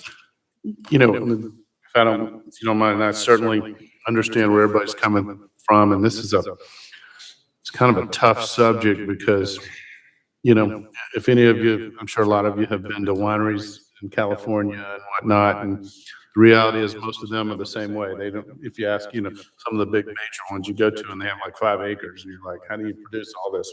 They buy their grapes and all that. I think our use or reason we want to allow farm wineries is to preserve land. Right. And so I think we need to be careful. We can change all these, we can put all these into play, but real quick, you know, for example, if we went from say 10 acres to 25 acres, I don't know the actual number of 25-acre parcels left, but there's probably not many. And there may be, you know, folks wanting to do different uses on it. So my only point is I totally get 25 acres would be much better for the neighbors. But if we start putting too many rules and adding over and above the state, the reality, just be prepared. I just don't think we would have anybody come forward with a, you know, farm winery. So I just want to make sure that we're not getting adding too much to it to where it's really a moot point. So I think, you know, realistically, if you could have a 10-acre, and I'm not, you know, again, I'm kind of being neutral on this. I'm not saying it needs to be 10 acre, 25 or whatever, but you know, it would be nice if you're trying to preserve 10 acres and someone had a quaint little operation and, you know, it didn't bother the neighbors and had requirements in there. So it wouldn't. So that's my only point. Could I respond to that? Yeah, I mean, go ahead. if they go through the process and it's determined it won't bother the neighbors. Okay, if that's the threshold. But I do have to make the distinction if you're in Napa on 5 acres, it is a tasting room. You go in, you taste, you leave. I mean, you're not invited to stay and party. We have a very different definition in some parts of the state. It's a destination party. And that's all part of the issue and the problem. Is it a destination for a party, or is it truly a tasting room where you leave with product or have it shipped to you later? So, and again, if you want to go lower on acreage because the process will deal with that, I'm fine with that. But I think that we're going to have, I mean, you might as well discourage them at some level on acreage because the process, I don't think will give permits on that. But go ahead. Well, I think it's interesting blending of, no pun intended, of opportunity here, because if we talk about quaint little business, that's nice for us to suggest that. But if the regulations are such that the state is a bigger guide in this, and if there's no actual crop yield or requirement coming from the property itself, you're suggesting it may not be, before you even get off the ground, something quite so quaint, because it's going to be a more commercial operation with the goods that are required for the actual production to come into play on the property. Then, if you compound that by whatever the right size tasting room is, we maybe, if we're not careful with what the size of the tasting room is, all of a sudden you're inviting a more commercial operation than quaint, and you're inviting a larger attendance of patrons if the tasting room is too big. So I think it's a careful balance of how do we keep it quaint, like Joe's suggesting, without over-regulating it, and also make sure that the tasting experience is quaint. And I think really what I'm just saying, and I'm not saying we need to, I'm not promoting we do it smaller lots or whatever. I'm just saying what I see in the future, the more of these things we put on there, we might as well just say, well, we're really not counting on any, winery to preserve land. Peyton, go ahead. How many acres is the one that we approved, not Painted Horse, but the other one, that small one? I believe that was about 8 or 9 acres in the. 10.8. Thank you. Okay. See, I'm all about intensity of use. And so, it's one thing if you got 25 acres, well, the intensity could probably be more. It's one thing, like the gentleman that had the 10-acre parcel, it was a very small, quaint, what I think our intention of a farm winery is. And I don't have an issue with that. That's a So good question. I like the flexibility of the use permit. Does intensity of use go from homeowner to homeowner? How does that work? So if you have a farm winery and you sell, does the next person, if they have to destroy the grapes, what happens? So the use permit stays with the property. So the intensity of use can change dramatically. It Not if could, you but there put- is, my understanding is that concurrent variances or the variances that would have been approved, let's say this year and in 5 years, well, if it's, never mind. If it was never used, they would expire. But if it was used, the property was used as a farm winery, yes, everything stays with the property. Look, I love farm wineries. I love the concept. I'm just not sure this is the right town for it. Well, yeah, that may be a good job. I don't think anybody has any problem, waking up next to a farm that's got, 5 acres of grapes growing. That's not the issue. Where we have the issue is when they wake up next to the 2,500 square foot tasting room and the bandstand and the loudspeakers. Okay. So in my mind, I think Joe's right. I think we need to be careful because 10 acres, I think, is a reasonable amount and we don't want to discourage it.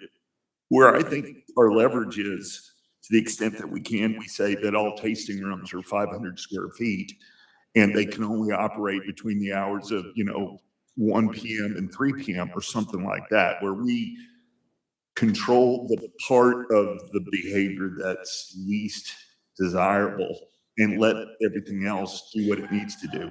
I'll counter that. Let's say you want to have the 25 acres. Well, then I think a 2,500 square foot tasting room is probably appropriate, but maybe not on 5 acres. All about intensity of use, that's just. The chances of not annoying somebody on 5 acres are slim to zero. I was exaggerating to make a point, Peyton, but I mean, as a function of property size, I think that could be a thing because, if you've got 5 acres, maybe 500 square feet is the right size. If you got 10 acres, maybe it's 1,000 square feet, something like that. I mean, on an individual basis. And I agree, Carol. I mean, it'll be harder and harder, but, somebody on 5 acres. But if it does go through a process, then the neighbors can speak and everybody can work on it. Quite honestly, some people may want that next to them on the 5 acres than 5 homes, that somebody built. So Turn over and somebody's stuck. anyways, okay. I just have, I Right. want to make a comment because I think I support this agricultural use, but I don't support an alcohol license.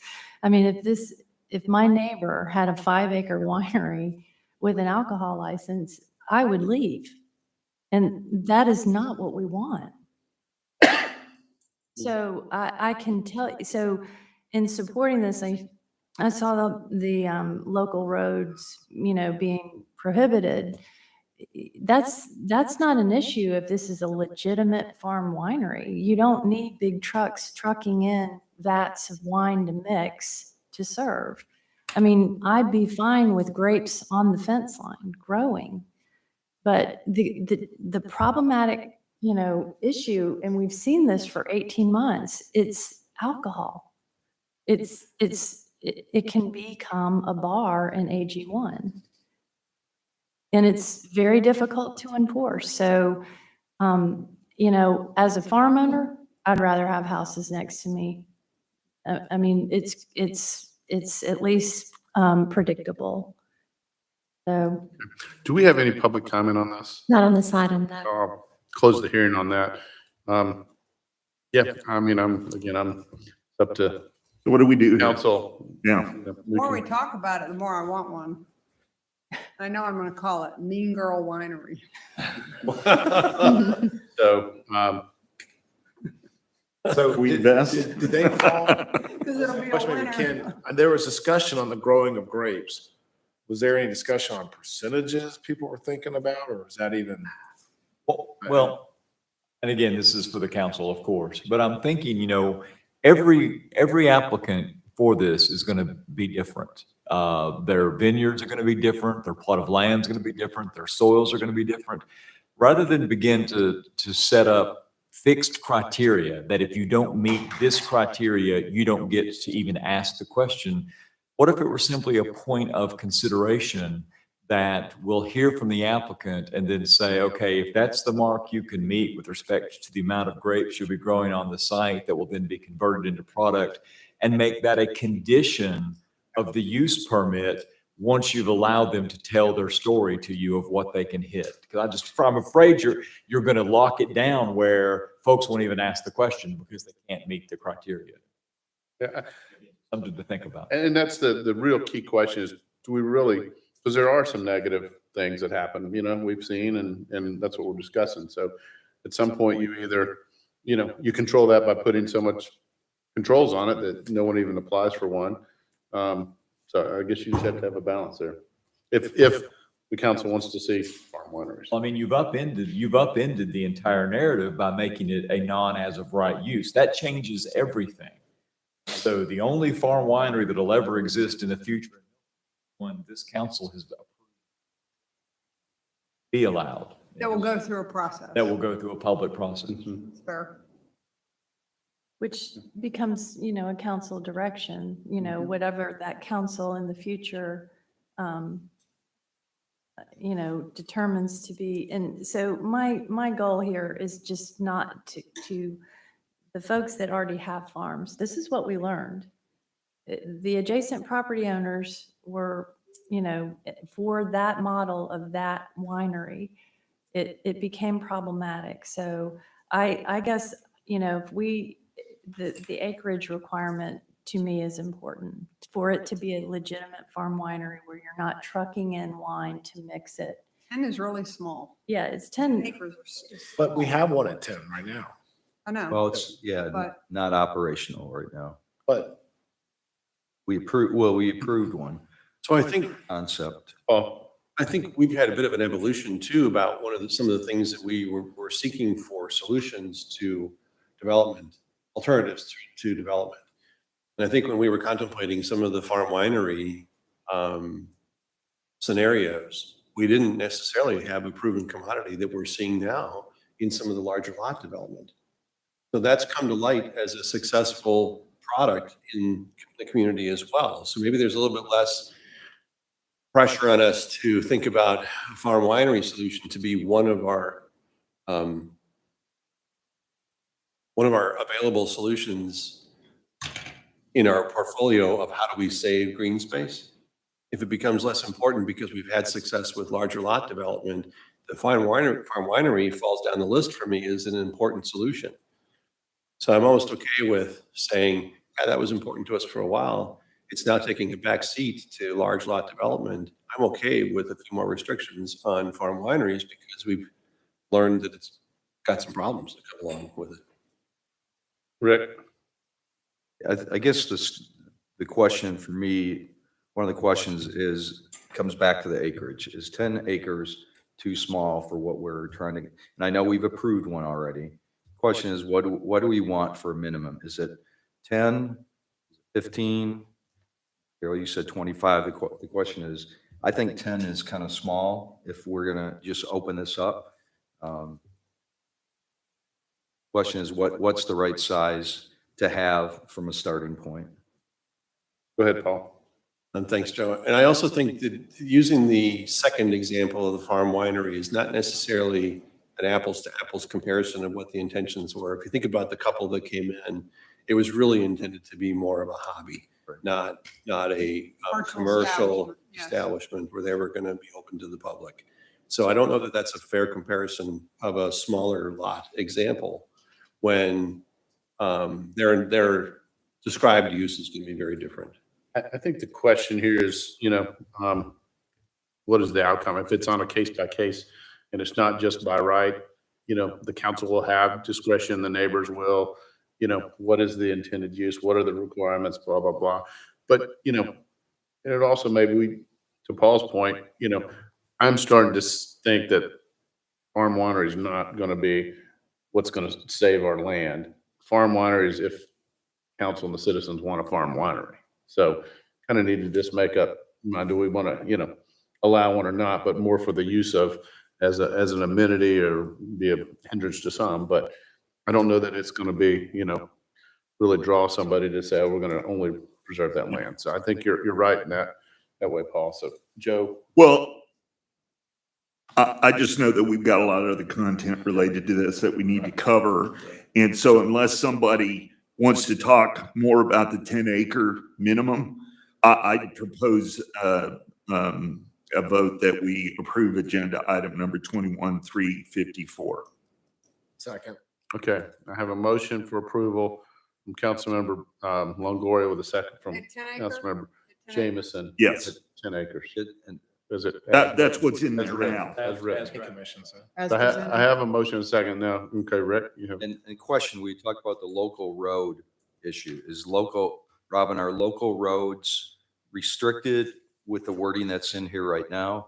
So, What's the definition of a local road? so the definition is in this chart that's on the second page, but an applicant, if they happen to be on a local road, they can ask for a concurrent variance and so you would look at it a case by case basis. Let's say they are on Taylor Road. I'm just throwing out, it's the first one I saw. So if it was 20 acres and it was an awesome, proposal, you could grant a concurrent variance to allow it on a local road. So it doesn't mean that never ever could that happen. It would just need a concurrent variance. Okay, so it's not By a hard, right. fast restriction that they can't, because that would be my concern is if you find a good property that's agricultural, it's probably going to be on one of these local roads. So I just remind everybody that the text changes that have been made really put control in the council's hands because we take away the by right capability and we make it special use permit. Carol, go ahead. I was just going to say, I am willing to come down from 25. Would my colleagues go to 15? Joe?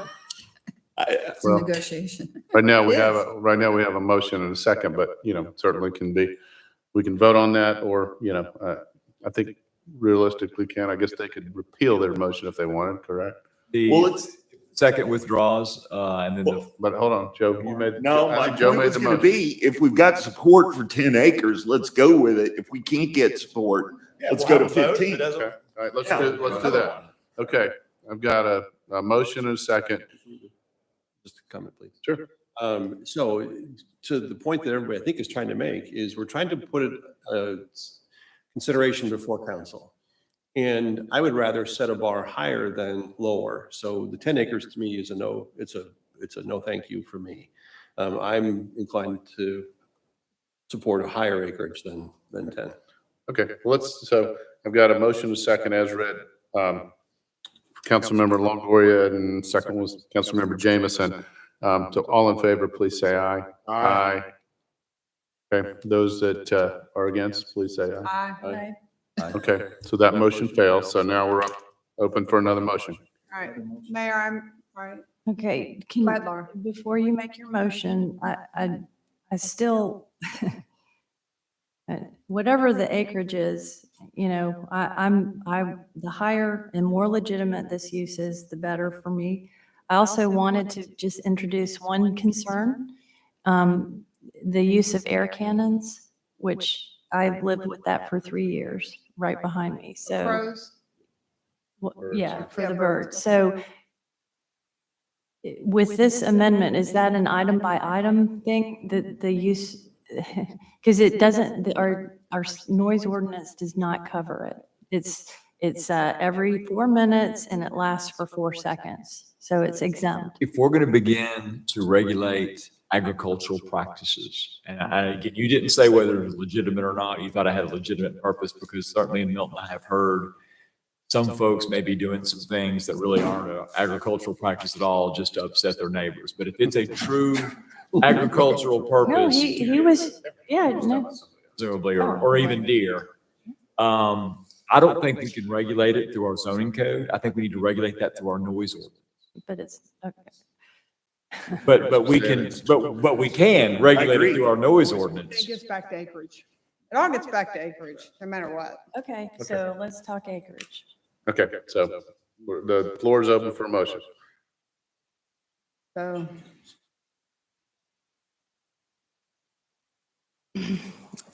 I already made my motion, Yeah, so somebody so- else needs to make a motion. Mayor, I'd like to make a motion to approve agenda item, well, RZ 21 well, 09, were we going to do this all at once? I think we're gonna have to vote each individual. Each one? Well, I mean, unless I'm wrong, Ken. Well, okay, let me make sure I understand when you say each individual. Do you mean each individual paragraph, like No, numerical the paragraph? text amendment that the first one is the one that has the acreage in it. So, okay, so my motion is to approve RZ 21-09 with the 20 acre minimum. Second. Okay, I have a motion as read by Councilmember Bentley with, I believe, a 20 acre minimum, and a second by Councilmember Moore. All in favor, please say aye. Aye. Any opposed? Aye. Okay, that, I believe, passes 4-3. With myself, Councilmember Jameson, and Councilmember Longoria against. Okay, So, if you please call the next well, item. I'm sorry, don't we have to do each one? Yeah, I The- think that's- the- Yeah, for the the next one will be definition And then the asterisk. 2110. Next, Yeah. yeah. Mayor, that next item is consideration of a text amendment, RZ 2110, to section 641121, allowed use chart, to amend the use chart as it relates to farm wineries. It's agenda item number 21355. Robin McDonald.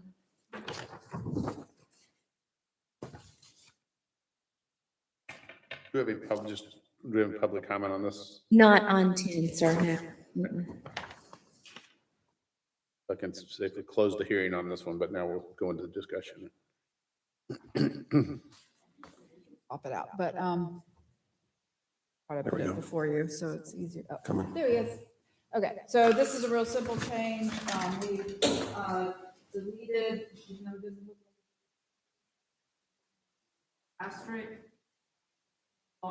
It's no longer by right, and then just and comma, Georgia Farm Winery. So that's what that does, is it requires it to go for a use permit, so. I just want to make a little comment too with the acreage on the 20 acres on the previous item. Again, that, if an applicant comes along and he has 19.5 acres and y'all are really happy with it, he could ask for a concurrent variance to the acreage as well, so. Okay. All right, any comments on this? Questions? I'll open up for a motion. Mayor, I'd like to make a motion to approve RZ 21-10. Second.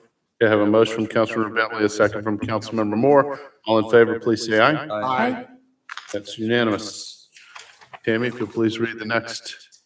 Mayor, the next item is consideration of a text amendment RZ 2111 to section 64-1 definitions related to farm wineries. Agenda item number 21356. Robin McDonald. So this is the actual definition that we have for both farm winery and the tasting room. So I just want to go over a little bit. Outlet for the promotion of wine by Georgia Farm Wineries. By Georgia Farm Winery by providing samples of such wine to the public and for the sale of such wine at retail for consumption on the premises and for sale in closed packages for consumption off premises. Samples of wine can be given free of charge or for a fee. And this next part staff is asking to include the tasting room shall include restroom facilities, lobbies, foyers, mechanical room, and associated storage. So remember that under the use permit, the maximum size was 2,500. So Bob and I wanted to make sure that all these ancillary uses were included in that square footage.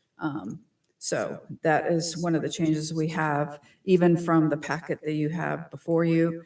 And then again, above farm winery or Georgia Farm Winery shall have the same meaning as set forth by state law, so. Okay, do we have any public comment on this? Not on this item. Okay, I'll close the hearing and then Rick. Quick question.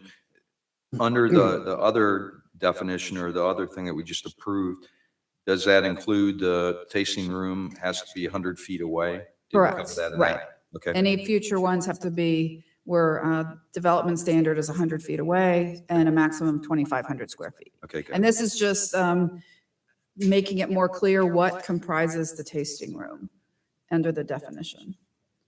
Thanks. Okay, anybody else?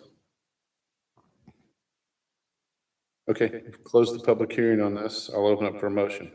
Mayor, I'd like to make a motion to approve RZ 21-11 Second. As recommended by staff, as recommended by staff. unless you want to make any amendments. I have a motion by Councilmember Bentley with a second from Councilmember Moore. All in favor, please say aye. Aye. It's unanimous. Okay, Tammy, if you'd please. Mayor, the next item is consideration of a text amendment, RZ 2108, to Chapter 64, Article 6, Division 23, CUP, Community Unit Plan to amend or delete the CUP zoning district. It's agenda item number 21358. Robin? So since the incorporation of the city in December of '06, there's only been one occurrence of a request, a new request, to rezone to community unit plan that was approved in 2013, approved request. In that instance, it was a subdivision, High Grove on Batesville Road, already under construction, that was halted as a result of the economic downturn of 2008. This was done based on the existing topography of having elevation changes that made building homes difficult. The front setbacks of 60 feet were reduced to 20 from 60 feet and side setbacks from 25 to 10. It is staff's opinion since that time that there's no longer any need for any future community unit plan zoning districts, CUPs, which we always confuse when Ken says CUPs. I just can't help it. I know. Can't help it. I will never have that problem again. Something called a community unit plan in your. We won't have that problem anymore. Also whisper that. Maybe. Maybe. Yeah, so maybe. So anyway, okay.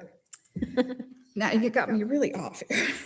So basically, we are requesting that based on the fact that as new developments, especially in the unsewered areas of Milton, should conform to the standard AG1 zoning district setbacks to ensure that future subdivisions are consistent with the low density and rural character of the city. In addition, since the adoption of the Crabapple Form-Based Code in June 2012 and the Deerfield in 2013, there are opportunities for diverse types of housing patterns within these areas of the city that would not require the flexibility of the community unit plan.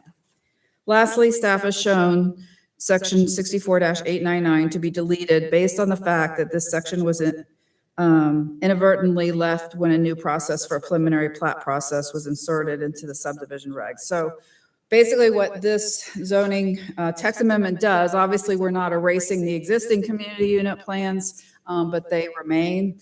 But if for some reason, let's say there's a tornado and somebody has to rebuild their house, then they would be still allowed to do under the community unit plan. And I'm just, the last sentence just talked about getting rid of erroneous text that had not been deleted before. It's just a cleanup that probably doesn't really matter anyway, because there won't be any new, if you all approve it tonight, any new CUPs. So with that. Do we have any questions? public comment on that? Not on 8, Okay, sir. I'll close the hearing and now open up any questions or comments to Laura, to Robin, or do we have a motion? If there's no, I support this. It's in conflict with our large parcel initiative. So I think when you go into High Grove, you definitely notice that it is not what we want. I mean, no offense, but it is moving towards density, not away from it. So be happy to make a motion. Okay. Mayor, I'd like to make a motion to approve agenda item number 21-358. Second. I have a motion for approval. Councilmember Bentley with a second from Councilmember Jameson. All in favor, please say aye. Aye. It's unanimous. Thank you. Okay, Tammy, if you please call the next item. Item F is consideration of a text amendment RZ 2112 to Chapter 64 to Article 6, Division 2, AG1 Agriculture to allow certain structure housing animals to conform to the AG1 district minimum yards. It's agenda item number 21359. Robin?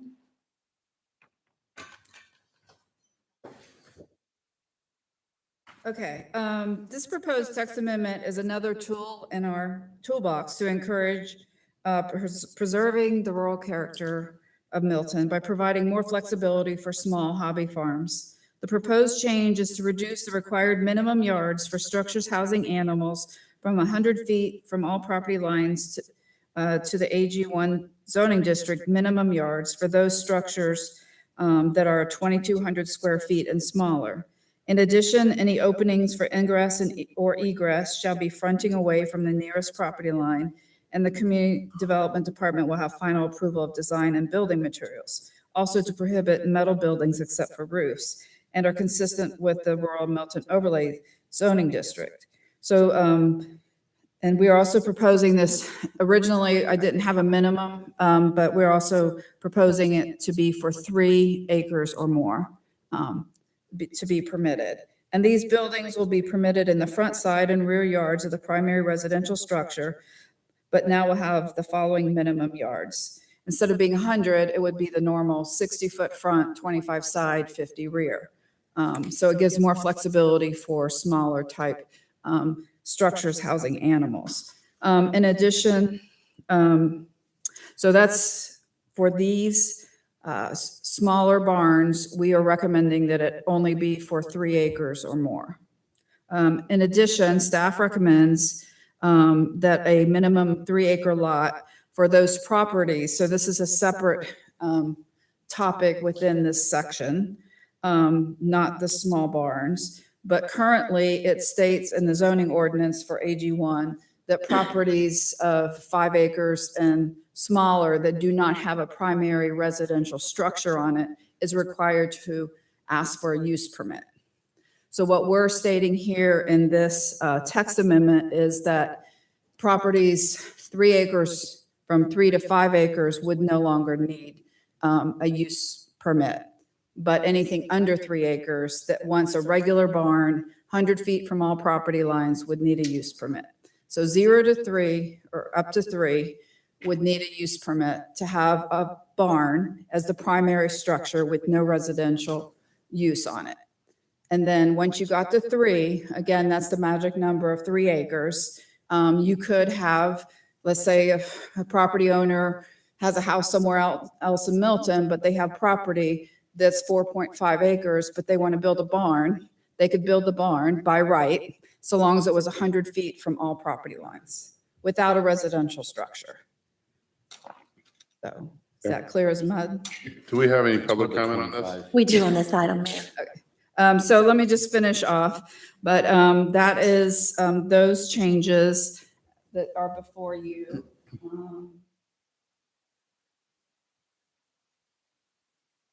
So that's it. So we have the new smaller barn up to 25, I believe 2,200 square feet that are allowed to be in AG1 zoning district standards of 3 acres or more. Okay. And then I'm fixing the issue with having a barn, a regular barn, 100 feet from all property lines for any properties 3 acres and more. And if it's less than 3 acres, they need a use permit if there's no primary residence on the property. So that's the gist of it. Okay. Let me ask for public comment first, and then we can ask questions and address. Sure. I'd like to invite Mr. Scott Reese to the podium, please.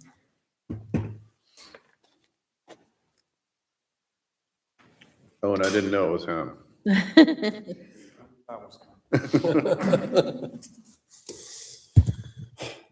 Mr. Mayor, members of council, first I'd like to take just a very short time to thank our retiring mayor and council people. We may not have agreed on everything, but sincerely, all 3 of you returned calls, listened to a side maybe you did not agree with, but you put forth effort, and that was greatly appreciated by me. And typically, I'm working for citizens in the city, and I think they would really, I know, appreciated the effort and the time that you put in. And I just want to sincerely thank you for that time. So let's get back to it. So earlier in, Robin and I met, I did not introduce myself, sorry. Mayor and Council, I'm Scott Reese from Reese and Associates, doing business at 13685 Highway 9, Milton, Georgia, 30004. Here tonight to discuss the proposed amendments to the structure housing animals or livestock, depends upon which part of the ordinance you read. We've spent a lot of time in the city creating an incentive for larger lots, and we put that definition at 3 acres. Right or wrong, that is the definition, and we are seeing the creation of subdivisions that are meeting this large lot criteria. When I'm meeting with people discussing this, typically they do want some sort of livestock animal, be it a llama, a sheep, a horse, a pony, a reduced size cow. So I was coming before the Board of Zoning Appeals on a regular basis to appeal to this ordinance, which was for individually owned animals. When the ordinance is inherited from Fulton County, when this was a production agricultural area. And I mean, there were at least 200 poultry barns in this area. There were, in the city of Milton, there were at least 4 dairies when I was a young tyke. Production agriculture produces stench, runoff, a lot of things. It's not just pretty. So these are for barns where someone has 1 horse, 3 rabbits, whatever. And I think allowing someone to have a structure on 5 acres or 3 acres, it's going to help incentivize more of the large lots instead of less. So I'm good there. I met with Robin before. I had a problem with the non-minimum. You know, if someone's coming in, if they've got an acre or an acre and a half that was zoned agricultural outside of a subdivision, I think they need to go through the process. That's just, the intensity of the use was hard for me to, so she agreed, or it was oversight, whatever, it's changed. My other problem that I have is the complete removal of metal buildings. So someone that has 40 acres, and there are a few still out, some family members of mine have substantially more than that in a parcel. And if they need to build a barn in the middle of this 170 acres, prohibiting them from building the most economical use is a little bit of an overreach on property designated agricultural, and they're using it for the primary designation. I'm fine with in front of the primary structure, you know, no metal buildings inside the front yard, or if there was a acreage minimum, but just completely prohibiting it. There's a couple of larger farms on Westbrook Road that have existing metal structures. If they fall down, blow down, they're going to have to spend 5 times the amount to replace the structure. I think it's a little bit of an overreach there. So I would hope that you could find some way to amend the proposal to allow structures in the rear yard setback. You know, maybe they have to be 100 feet. I don't have a problem with that. But the complete prohibition is, I don't agree with. I know that, you know, a couple of years ago when we were building the structures up at Birmingham Park, lo and behold, you know what was the most economical? Metal buildings. And we went ahead and built them. So, and I don't think that it really has encroached upon anyone's enjoyment of Birmingham Park, having those metal buildings there. So thank you so much for your time. I appreciate all you do. Thank you. Okay, thank you. You're welcome to. So, Robin, and if you had a question for I have anybody, you can. numerous comments. You Okay. want me to go first? You know what, if you don't mind, let me go first, just since my last meeting. Maybe because I can. One more time. This is something that I have been a proponent of for a long time. And again, I've always said, especially when you get down to a smaller lot, acreage, 3 acres is small compared to large acreage, but it's also a big lot. Anything we could do to roll out the red carpet for somebody that's willing to take that one lot and put a barn or keep our equestrian or agricultural heritage, I think we have so many rules that they just say, forget it, we'll split it in 2 lots. And so I think it's very important. So I totally agree with, you know, being able to relax the front setbacks and allow it in front of a structure and whatnot. You know, to Mr. Reese's comment, I totally get the same thing. If you've got a large parcel and you want to actually, you know, we should do everything we can to keep a quote working farm here, because they're few and far between. So I think that's as simple as, you know, if we have to address that, just, you know, an acreage or something, say over 25 acres. And if it's behind, if it's not on the frontage or whatever, you know, maybe you can use metal, or we don't restrict it to only wood. But anyways, that's just my comment. So, Carol? So Robin, on this, I want to drill down on the 3-acre lot, please. What's the size recommended barn on 3 acres?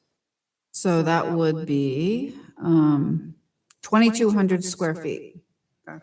So Minimum of, correct? minimum, the maximum, Maximum.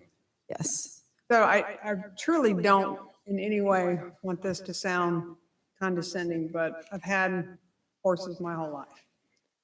And there's 3 acres is appallingly small foreign animals, some rabbits and some other animals.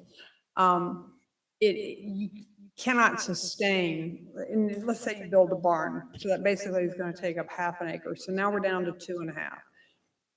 Horses are herd animals, ungulates, hoofed animals. They tend to always have a companion.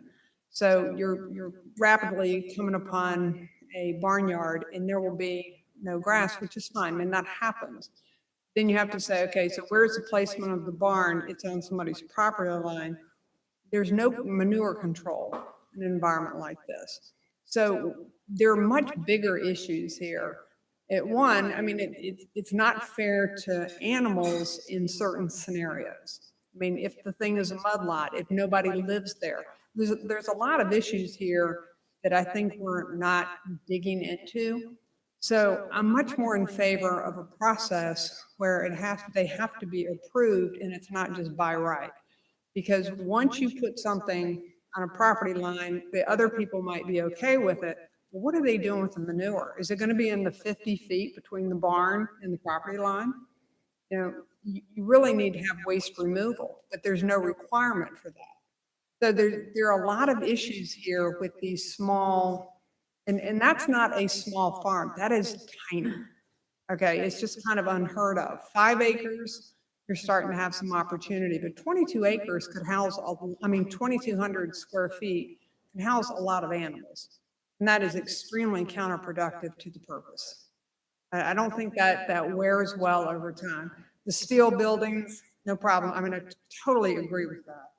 But if neighbors want to go in together, if we can think of other creative ways, if there can be some sort of a community focal point where people can do a co-op in an area with horses and animals, great.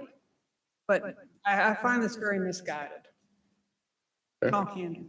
Okay, a good point. Rick? I think I share some of the same concerns. If we go 3+ acres, when we can do it 25 or 50 feet right off from a property line, I think you still, once that barn's built, it's built. You're not going to move it. I think we need to be considerate of who's living next door, who could potentially move and live next door in what we require for setback. I wouldn't be in favor of seeing setbacks, side setbacks and rear setbacks where you can build the barn right next to somebody's either future or existing and do that by right. That would be a concern I'd have with the way it's written today. Okay, anybody else? Oh. I'd just like to get it clarified again, Robin, because I think that the introduction of the 3 acre minimum wasn't something I contemplated as I was preparing for this evening. So would you explain to me again, the threshold of the 3 acre minimum sets it where it does or does not require, if it's less than 3 acres, it does require a use permit? Right, for a barn when there is no other structure on it. That would be the primary use. Okay. And just to clarify as well, please, in a non-occupied property by a residence, the requirement is it not be neighborhood setting. It has to be, what were you calling it?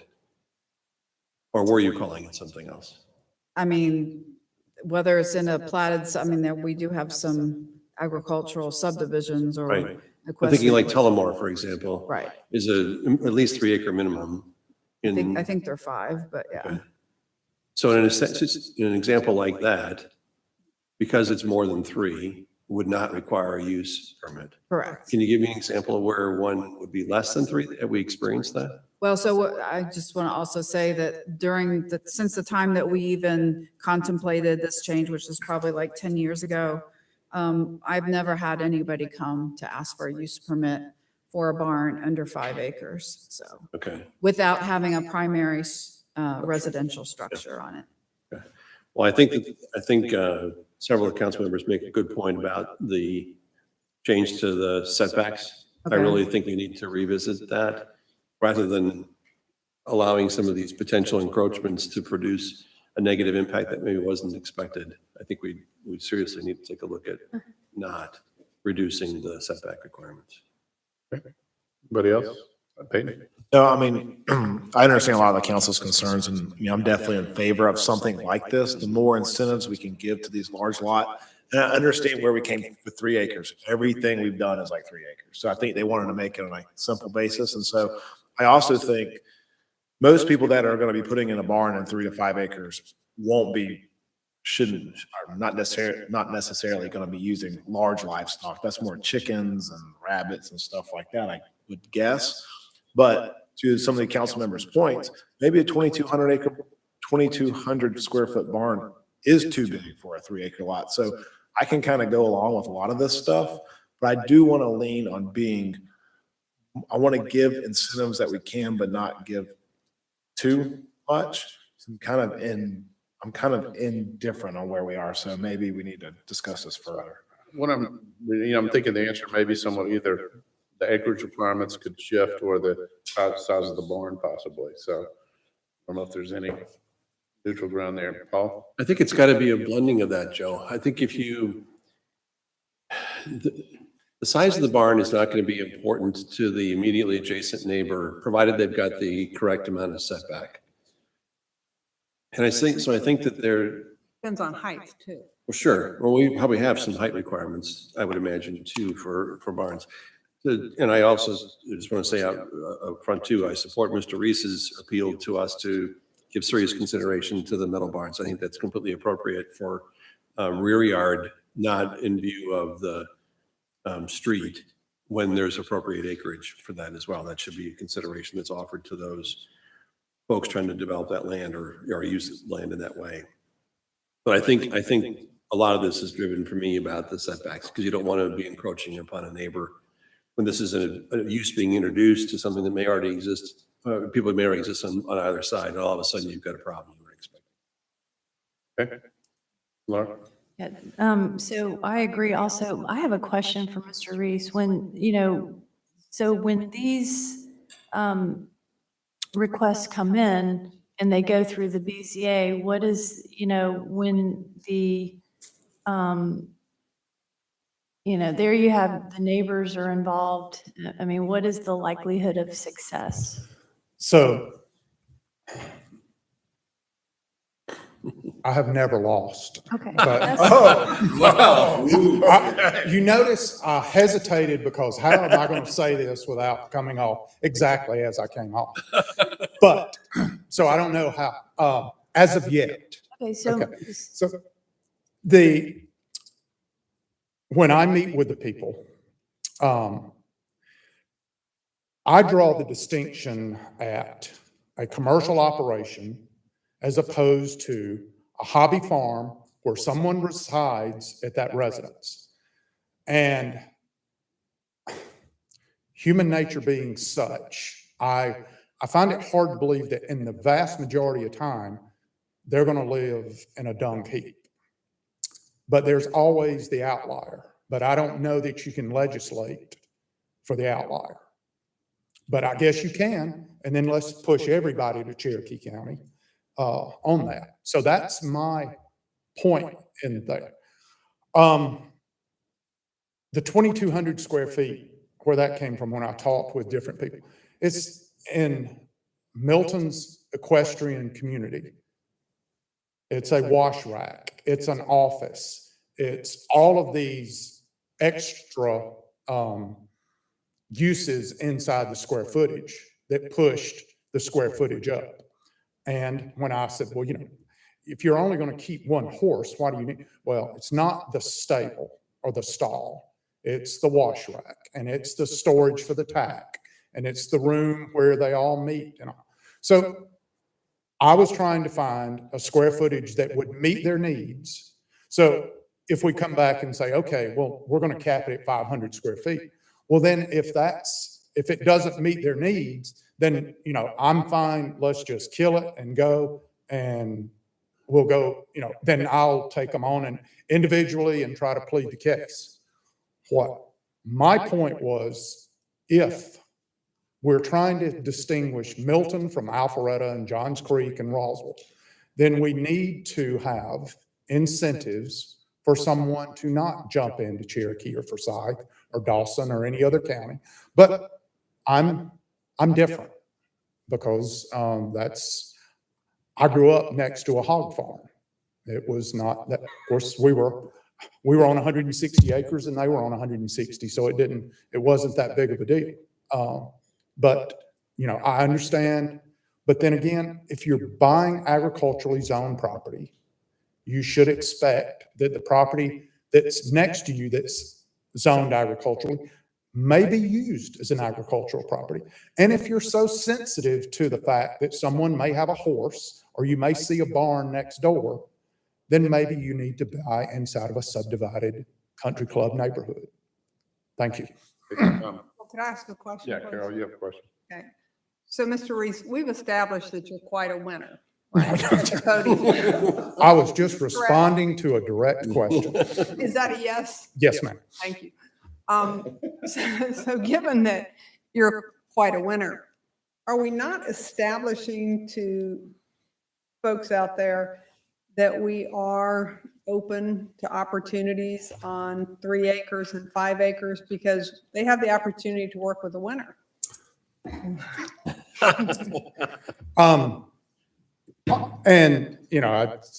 not to come over the top. No, I just think that it is the control on where the residence is on the property. I think when you drill down, if it's a barn just on a piece of property that's zoned ag and the people don't live there, then 3 acres is too small.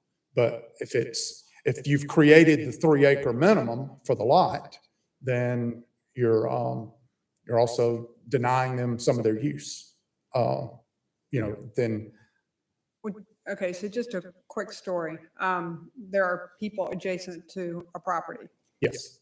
And they have asked me repeatedly to be able to allow their horses to graze on the property I'm on because they have 3 acres and they have 3 ponies.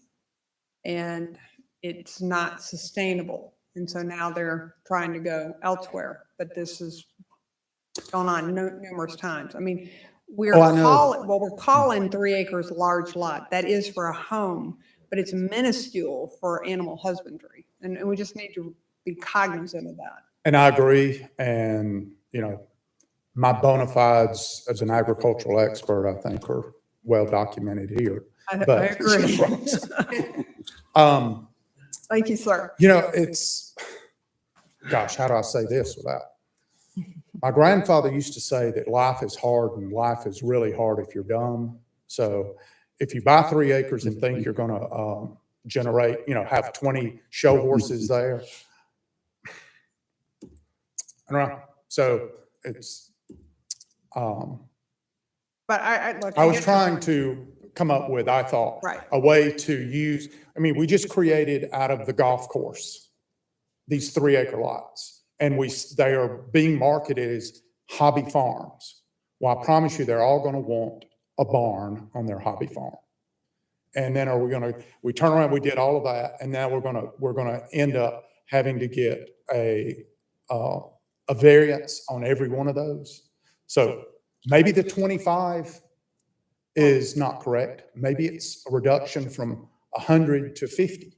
I have a question. Yes, ma'am. Is there anything about the process? Because I'm just big on if we preserve the process and other councils and other people on other committees have the opportunity to make decisions down the road about neighbors, which I think is the right thing to do. So do you think, is there anything about the process when you go for a variance that could be more expedient, more fair, more something? Can we work within the process to get answers back to people that is more fair and timely? Well, the variance process is pretty well baked in to where I don't think you're going to be able to create a special process for doing this. So I think that maybe you guys discuss and the 25 goes to 50 or something. I just think it's onerous for someone. Now, a commercial horse barn needs to be 100 feet away. But someone that has 2 horses on 8 acres that's long and narrow, 50 feet away from the property line, 25 feet away from the property line, I don't think is onerous. And the way the ordinance reads now, they can't keep chickens, any structure housing animals or livestock. And they're defined, rabbits are in the definition.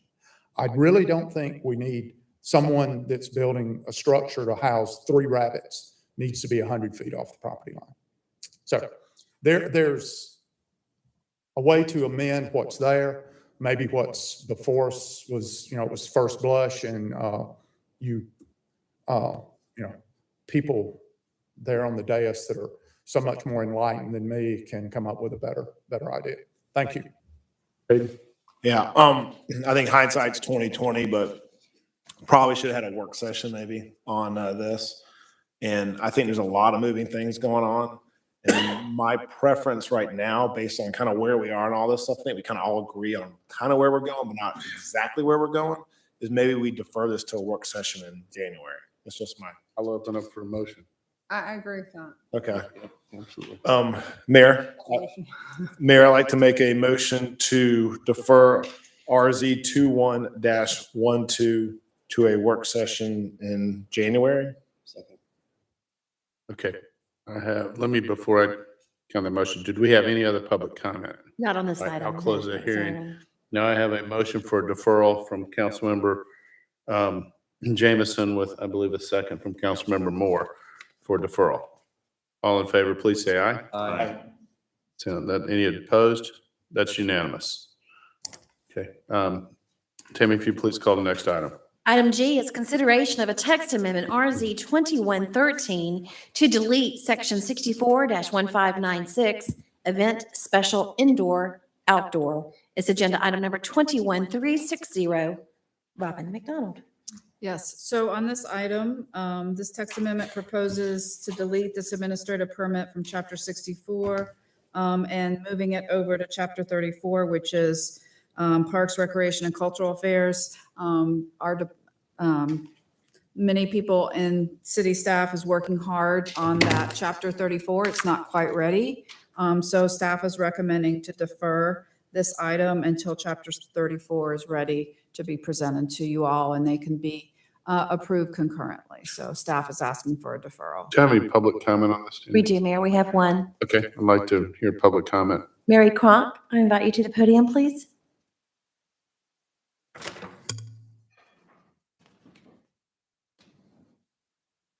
I'm Mary Crunk, and I live at 600 Hickory Mill Lane in Milton. And with the deferral, basically, it accomplishes what I was going to be speaking about, which is getting some additional information in here and working on, if you're going to add something someplace and delete it, you might as well work on it at the same time to save everybody time and make it a more efficient process. And the other thing that I would also like to address is the definition of privately owned public spaces, to ensure that that's also something that's included, because I don't see a definition of it. It may be there in chapter 64 or 34, but I don't know where that is. And I think that it's very important for us to understand, number one, what that is, and then also where in the city do we have those? Because when we're looking at special events, it's parks, it's city-owned properties, and it's privately owned public spaces that are involved in this. I think council should know before you make any decision, what are those privately owned public spaces? Where's the location? Where are their neighborhoods? We have gravel roads listed in chapter 64.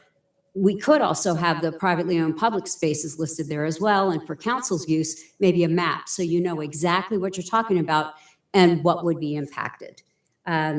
Also, the question about the number of potential special events, taking that from 2 to 12, and that would also be a concern. We know that there are some event locations right now already are allowed to do 20. So if they were able to increase that by another 12 special events, you're talking about a way bigger impact on the neighborhoods. I think that needs to really be looked at. And I think we would need to, I think council would want to ask how that number was determined. How was 12 determined to be the right number, if that's the number that happens, or even more. How would the increased number of special events help the citizens of Milton? Where would the benefit be to do something like that? And what could be unintended consequences of changing that number of special events across the board? And for those reasons, I ask you guys, when this does come up, that this does get included in what you're looking at in that moving things. But I also do want to put a plug in. I think that this needs to stay in Chapter 64 because it is dealing with zoning more than it's dealing with something with Parks and Rec and cultural affairs, because neighborhoods are going to be impacted. I think it really should stay where it is. Or you find a way to somehow, Parks and Rec has a certain amount, and then the other portion perhaps that deals more with city-owned spaces and with privately owned public spaces may go into Chapter 64. Thank you very much for your time. Thank you guys for serving. This is an onerous task going through all this stuff, and I know you want to go like this sometimes, but we really do appreciate it. So thank you. Thank you. Okay, do we have any more public comment, Tammy? No, sir. All right, I'll close the hearing on this. And any questions for Robin? Okay. And we'll open up for a motion. Mayor, I'd like to make a motion to defer RZ 21-13 to, where are we deferring to are we doing a work session on this or? We're still in the process. Most of what was brought up tonight is no longer within the ordinance. I believe it's illegal. Can you leave the date that it returns open, considering we're not striking it from 64 while we're in the process? Sure. So basically just a defer, a motion to defer. Yep. Okay, do I have a second? Yes, second. All right, I have a motion from Councilmember Jameson for deferral with a, not a date, but a date that'll be, come back later, with a second from Councilmember Moore. Any discussion? Hearing none, all in favor, please say aye. Aye. Any opposed? Okay, that's unanimous. Okay, Tammy, if you please call the next item. Mayor, the next item is consideration of an ordinance amending the Milton Code, Chapter 20, Environment, and Chapter 60, Tree Canopy Conservation to require predetermination by the Community Development Director regarding applicability of certain exceptions and exemptions to specified city permitting requirements. Agenda item number 21-361. Robin? Good evening. So this item deals with a couple different parts of the city code, Chapter 20 and Chapter 60, which are environment and the tree canopy conservation. In the city, there are instances where property owners believe that they are exempt for whatever reason from the city's permitting requirements, i.e.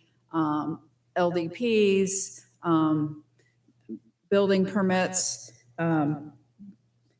And the reason why is they move forward with their activity without communicating with the city. Thereafter, it is questioned if the property owner should have applied for a permit when they're seeking an agricultural exempt activity. Based on discussions with the city attorney, it is appropriate to create a requirement and a process whereby private property owners must first seek a determination from the community development director before any available exemption or exemptions would apply. This requirement would apply to agricultural use exemptions as well as any other exemptions that may be available. So again, we're not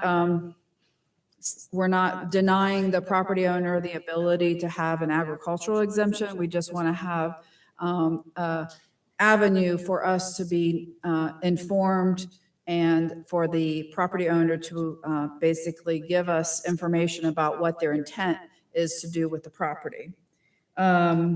So the proposed text amendment to portions of Chapter 20 Environment and 60, the Tree Canopy Conservation, provide this avenue to request exemptions to the permitting process if allowed.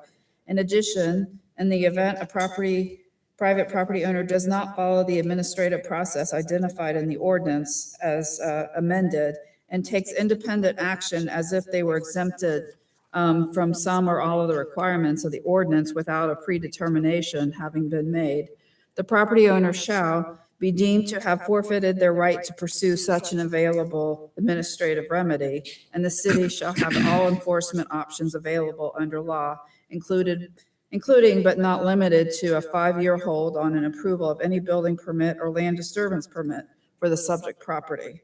So that's if they don't come to ask or, provide the information that we need.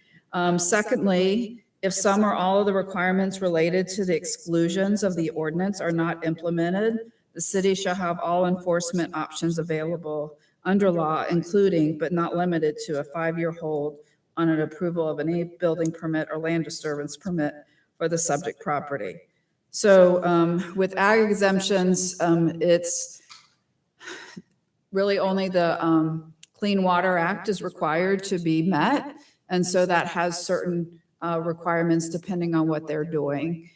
So what in short, we want to know ahead of time. So when, Mr. Smith, their neighbor, calls and says, hey, Mr. Jones is doing XYZ, we can give them an explanation that it's a bona fide agricultural use, and that's why the trees are coming down, or they're doing land disturbance and explaining what's going on. So that is the purpose of wanting to have that request, not a request to do it, but more a notification to us. And then secondly, if, let's say we say to provide additional information, not information, but BMP's best management practices to help make sure the Clean Water Act is enforced, and they decide they're not going to do it, then that's another opportunity not opportunity, but the penalty would be that there would be a 5-year hold on any permits. So with that, if you have any questions, just fire away. Any questions, I have a Laura? question. So how regular is this occurrence? How often is this? a problem? Probably in the last few years, we've had maybe 2 or 3 on average a year. It doesn't happen a lot, so. Anybody else? Do we have any public comment on this? Not on this one, sir. Oh, Oh, no, you're the next one, right? okay, so Ken, This isn't B. procedure, Oh, but. is this for this item right here? So I think our rules don't allow this. Correct. So it's up to council. I'm You have to do it. open to council. I'm okay with it. Council good with that? Do we need to make a motion? Yeah, I mean, if we're going to deviate from our adopted rules, we need to have a motion. Okay. Do I have a motion to allow a public comment after the item has been called? So moved. I have a motion by Councilmember Bentley, second by Councilmember Morrig. All in favor, please say aye. Aye. Any opposed? It's unanimous. Do we have any public comment on this? You had your last chance to shut them down, Joe.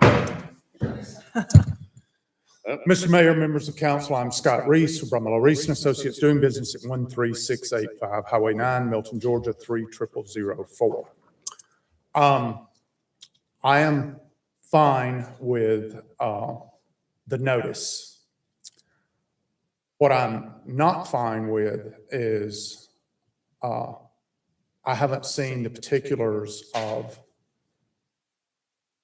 what the city is going to require a person to put forth. So I would like for there to be a work session or some sort of, this is what we're going to do, instead of let's pass the change to the ordinance and then we're going to figure out what we're going to do. So there's an existing exemption for agricultural activities with definitions. The raising of crops, the production of foodstuffs for animals. So those things are in there.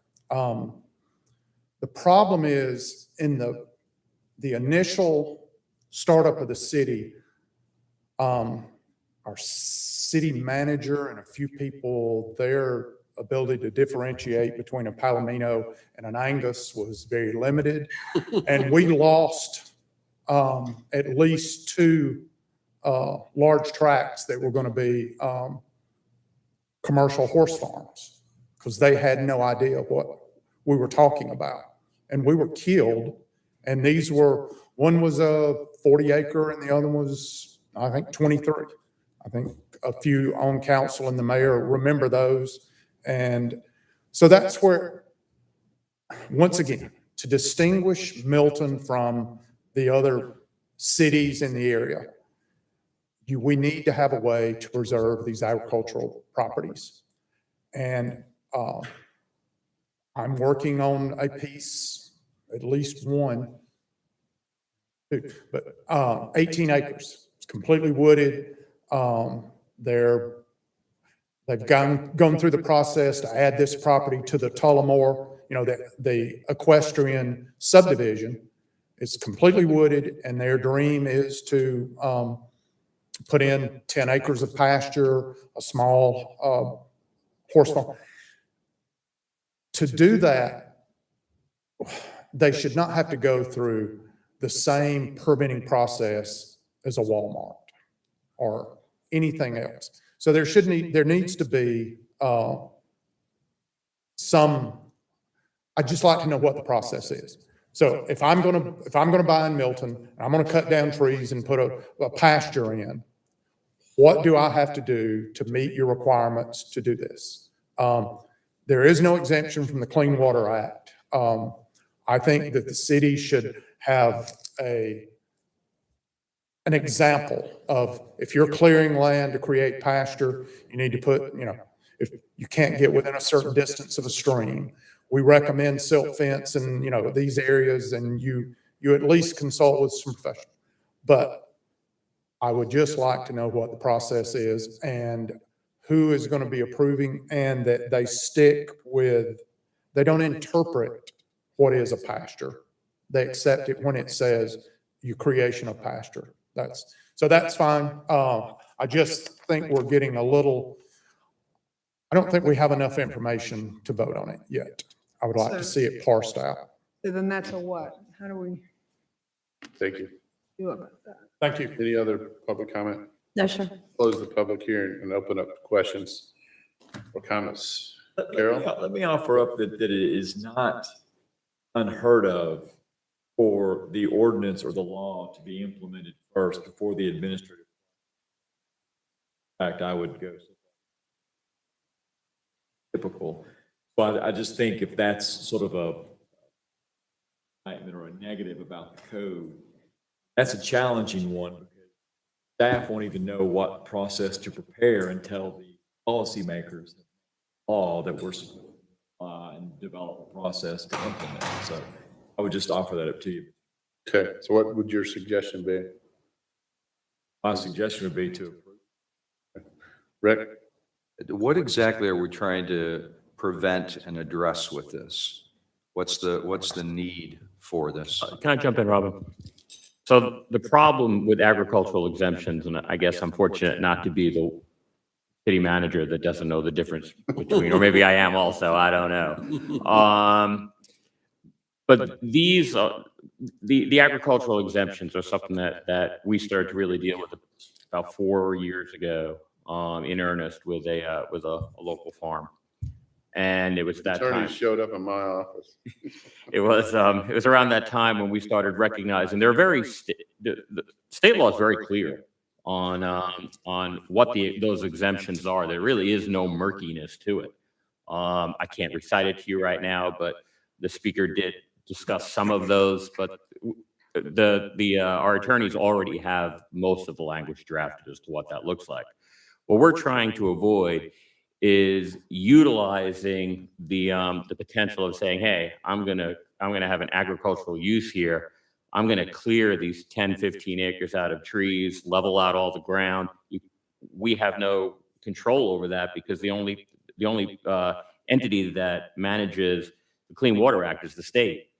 So we have no control over any of that. So what we are seeking is some protection for the city in the event that someone uses that opportunity to clear out for future development as opposed for a bona fide agricultural use. And that is really the basis of why we're here today on this. May I ask a question? Yep, go ahead, Carol. Is there any, because I understand that, and I understand the city's concern, because I think we've run into that problem at one point, but is there any way to bond that out? Is there any way that you can hold a bond that for X number of years that there are repercussions if you're not?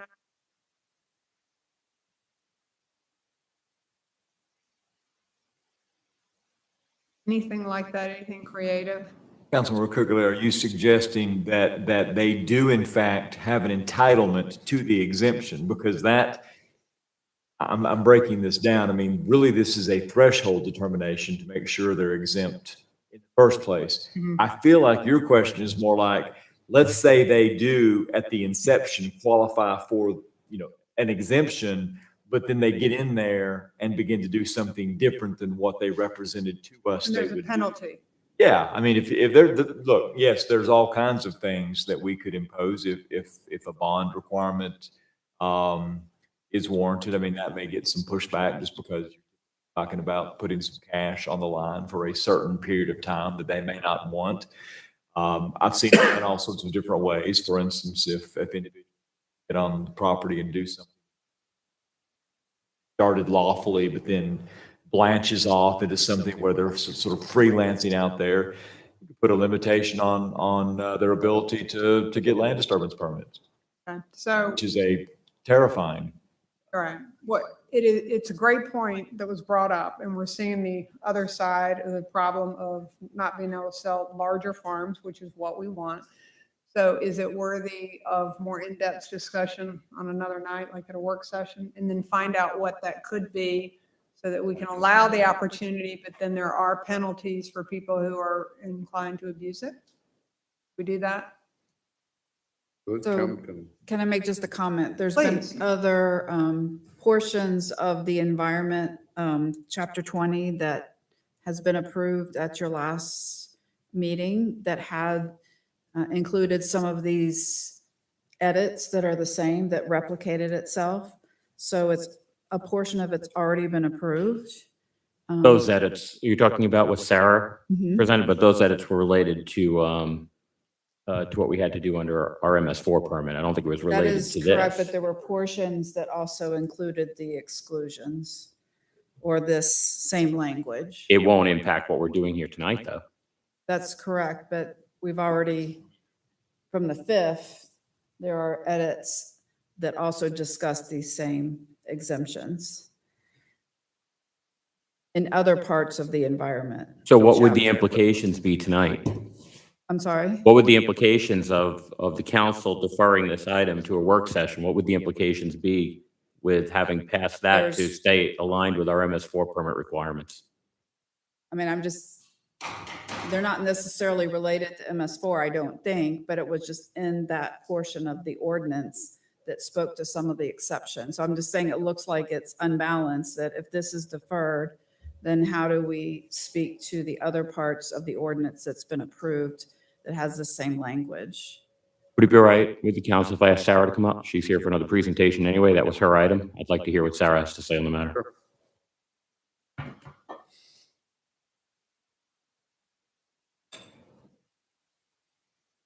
And then we can go back, let's hear Sarah, and then we can go back and decide whether the council might want to defer to a work session. So the two past ordinances that were part of chapter 20 were the codes on stream buffers and on floodplain. And there was an exemption section added. Those have a standard exemption section already. And language similar to what Robin presented here was included in that exemption section related to stream buffers and floodplains. So just purposes of helping me, so there is a sort of a predetermination process in that as well? I believe so, yes. So it has the same language that Mr. Strickland proposed for those other sections, stream Correct. buffer and floodplain. So as a city manager, I'm still having trouble understanding what the implications are. Yeah, for the council. Well, there aren't any implications except that we have some areas of our code which already have an established first look process and then another area of our code that doesn't. But that doesn't mean that one can't act independent of the other. Right. So it just has to be clarified. Robin's and Sarah's point, we've already sort of embraced this paradigm once, but that doesn't mean the council in this situation may not want to look at it again. Okay, so let's bring it back to the last So item. we can, if we approve this, and let's say what staff comes up with is probably not what we think, we can always change it, correct? Right. I mean, any regulations that are a product of this are going to be staff driven, and staff will have the power specifically to do it because you've authorized them to do it in this. But if the council doesn't like it, the council would have the opportunity to change the process or just direct the city manager to change. Yeah, I'm okay either way. Yeah. Rick? We have the opportunity, I guess this is more my question. Would we have the opportunity to review that process specifically just to hear? If we pass this, when would that come before us so we'd understand what the administrative process is? If we don't defer it. I mean, if you would like, we can come back at a work session, and we've already started the application, creating the application that would be requested of the applicant. So if you'd like to, for us to come back at a work session and get more into the weeds about the administration of it and the process, we could do that. So I'm open to either way, deferral or approve and redress it. Laura? I mean, just one suggestion is, we have an expert that is available to help us along with staff, make sure we nail this down. It might be more efficient to get that input along with a work session. Yeah, I think Just it's a well thought. worthy of that. All I'll open up for a motion. We're gonna have one in January. Yeah, we might as well add it to that. right, Swear out these new people. Yeah. let's do it. What's the number? I'd for like the to make, motion? oh, Thank okay. you, Laura. I'd like to 31-361 agenda item. I'd like to make a motion to move, defer this item 21-361 to a future work session. Or, Second, Yeah. is that all right? second. All right, is it okay with the motion though, just to a future work session? That's right. That'll Okay. take it to staff to bring it back. Okay. All right, I have a motion for deferral from Councilmember Bentley with a second from Councilmember Cookerly. Is that correct? Yes, Yep, okay. thank you. All in favor, please say aye. Aye. That's unanimous. Thank you. Tammy, if you'd please call the next item. Mayor, that next item is consideration of an ordinance to amend Chapter 20, Article 4 of the Milton Stormwater Management Ordinance. Agenda item number 21-362. I'm so sorry. The only Miss Sarah Leaders. I'm so sorry. Thank you. Good evening. So the current city code of ordinances, chapter 20, article 4, addresses stormwater management within Milton's jurisdiction. The Georgia Environmental Protection Division requires local governments with MS4 state permits, and that stands for Municipal Separate Stormwater System Permits, to adopt model ordinances when necessary for compliance with our MS4 permit.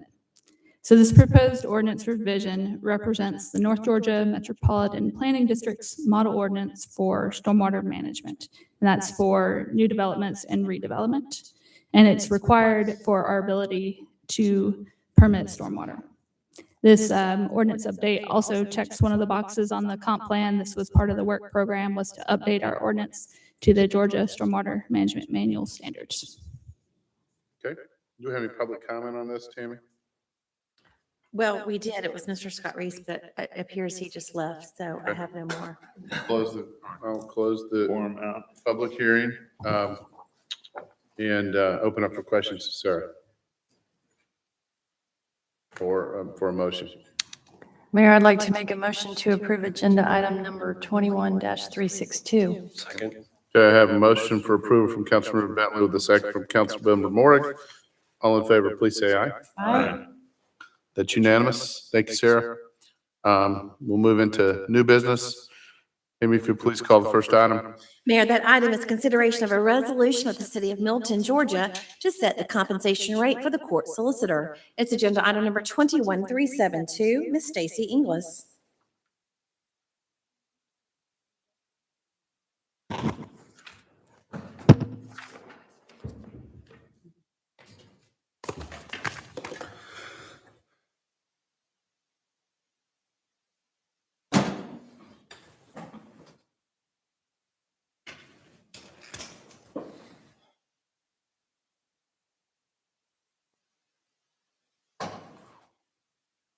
Good evening, council. Mayor just left the building. I too would also like to say thank you very much for your service. It has been an honor working with you. Well, 3, but it's been an honor working with you. It's been a pleasure. And I typically enjoy going to conferences and talking to people and all the craziness and hot mess that their council is. And I love coming back to my nice, calm council that seems to get along and makes good, logical decisions. So thank you very much for serving, and I wish you the best.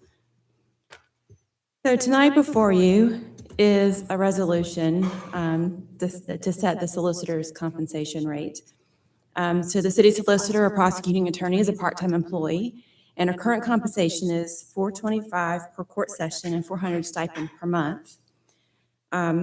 And the stipend is to cover work performed outside of a court session. So Fran McQueen, our city solicitor, has been our one and only prosecuting attorney since the city's inception 15 years ago. She also serves as Alfreda solicitor and has been with them for around 20 years. As you know, Milton and Alfreda have recently co-located in the same facility. And we also share a court clerk. So since our solicitor performs the same type of work for both courts, she has asked the city manager and I to take a deeper dive into a market study for compensation to ensure that she is compensated fairly. Currently, and I mentioned what she makes with us, but with Alfreda, she is paid $550 per court session and $850 per month for a stipend. So I'll go through the results of the study and our recommendation for your consideration tonight, but I would like to point out the reason why we're presenting this, or I'm presenting this to you tonight, is because in section 14.3 or -3, the compensation of the solicitor shall be determined by the council. So we talk about a compensation.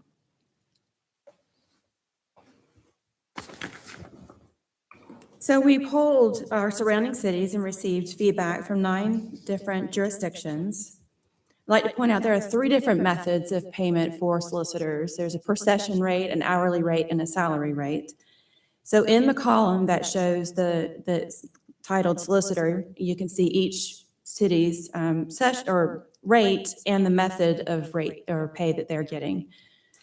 And then since they're so different, I wanted to get an apples to apples comparison. So we gathered additional data. We gathered number of cases, the average case, average caseload, average session length, and average cases per session, and that allowed us to calculate a rate per session. So the market demonstrates that an increase in the per session rate could be justified. In a meeting that we held, that city manager and I held with Ms. Queen, she specifically requested our compensation be comparable with Alfreda's. Since she basically performs the same type of work, we had the same court clerk who prepares the cases in the same way. And so we decided to take a deeper dive into that data. And we felt that the best method of comparison was a caseload comparison. So Milton's average annual caseload is about 4,000 cases, give or take. And Alfreda's is about 12,500 cases. So we looked at stipend first because the greatest delta in the rates for stipend, the greatest delta was in the rate for stipend versus the rate for session. So you can see Alfreda pays $850 and Milton pays $400. So on a per case basis, Alfreda is actually paying higher for the stipend. So caseload with Milton is lower. The Alfreda caseload is greater. So the per case basis, Milton is paying at a higher rate. So we're recommending maintaining the $400 per month stipend. Then we took a dive into total annual compensation, that is per session rate plus the stipend. So you can see here that the per session rate for Alpharetta is greater at $11.37 per case versus $10.35 per case for Milton. So in order to get the comparison on par, or Milton's compensation rate on par with Alpharetta's, we are suggesting going up to a per case rate or per court session rate of $500. So that brings the average total compensation per case to $11.97 versus Alpharetta's $11.37. So before you tonight is a resolution setting a new compensation rate for the solicitor at $500 per court session and maintaining the monthly stipend at $400. I'm happy to answer any questions. Any questions for Stacy on this? Any comments? Paul? Yeah, Stacy, can you go back to the chart that shows the comparative compensations per each of the cities? So if I look at this on a comparative basis from the cities across the surrounding areas, if I understand this chart correctly, the solicitor's combined salary would be about $180,000 prior to any adjustment, looking at this chart, correct? So it's already at the highest of any of the surrounding jurisdictions. So I get the math on a per case rate comparison that there's a difference between us and Alpharetta. When Alpharetta is already paying at a rate higher than any other comparable cities, I'm not sure what the differentiation is that the individual is not being properly compensated when you look on a comparative basis to the job being performed in other surrounding jurisdictions. That's very astute of you. I would say that I don't know that if another solicitor works for two cities at the same time. So, Right. but I can't, but yes, you are seeing that Alpharetta is paying a high rate. If we were to get a solicitor separate from Alpharetta, we would be on par with what Alpharetta is doing. Right. Well, not necessarily. It would be a rate that we would determine be appropriate for Milton, not necessarily the rate that Alpharetta is paying. And when you compare, we might say, maybe we should pay what's appropriate comparative to Dunwoody or Duluth. And when you're already pegging it against the highest compensated comparable city, I think this is a rather exceptional request when, if the workload is similar, the tasks, and if the case rate is similar, I'm not sure an adjustment is necessary when you're comparing it to what is already a very high rate for Alpharetta. I don't know what the reasons that they have for that compared to Swanee or Johns Creek or even Sandy Springs for that matter, which pays a pretty high rate. Hey, Joe? I want to understand your question, Paula. Are you saying that you don't think that we should be paying the same amount as Alpharetta because Alpharetta is at the top end of the chart? You're okay with us adjusting it, but let's not go all the way to the top. Is that what you're What I'm saying? suggesting is I'm not sure that benchmarking against Alpharetta is the only thing that we should be looking at when Alpharetta is already paying at a very high rate. And so when we make an adjustment compared to Alpharetta, we're starting at a pretty high benchmark that's already set. It's above all the surrounding jurisdictions. When you combine that salary and the salary becomes $182,000, $185,000, somewhere in that range, then it's extraordinarily higher. It's basically twice what some other jurisdictions or three times other jurisdictions. Right. But we should be evaluating what we pay, right? Yeah. We can't penalize No. our contractors because they have other clients. Right. So my point is, I'm not convinced that what the current compensation is unfair. May I make a point too, or just make a comment?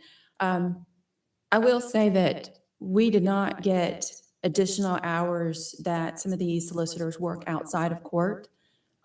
We didn't gather that data. So if you look at the per hour rates that are quoted here, like Johns Creek and Dunwoody and Duluth, I didn't gather that additional hours that they work. So the annual in the rate that we're seeing here, the annual compensation could be much greater than what is showing on this chart. We just try to get it at a per session rate. So it's probably a little not as apples to apples comparison as I would like to have, because we did include the stipend in that solicitor salary column. I just want to kind of point that out. It kind of muddies the waters a little bit, but I did want to point that out. And one of the alternatives I did mention is that we can look at an hourly rate or a salary if that's something that you wanted us to look at. But I just wanted to say that this is based on the data that we gathered. This And is what we again, have. this came from request and long time, I want to thank our solicitor for her service for the last 15 years. And then you did your best to come up with it. And I believe this may have even been, is this less than was requested or asked? It is. She wanted to have the exact same rates as Alpharetta. She wanted to have $550 per session and $850 per month. Okay. And so what you tried to do was look at that, but then pare it down to what felt was fair for the city of Milton. So, I'm okay with this, and I know, all the calculations in this long-term partner or employee, but certainly open to, anybody else wants to make a motion or have a different viewpoint on it. Can I ask a question? So how long has it been since this adjustment was made? She's been here 15 years? Yeah, so she initially started making $400 per session, and the stipend has been the same throughout. At the very beginning, in 2016, it was adjusted to $425 per session. Okay. I just offer that my assessment is without measuring the individual contribution.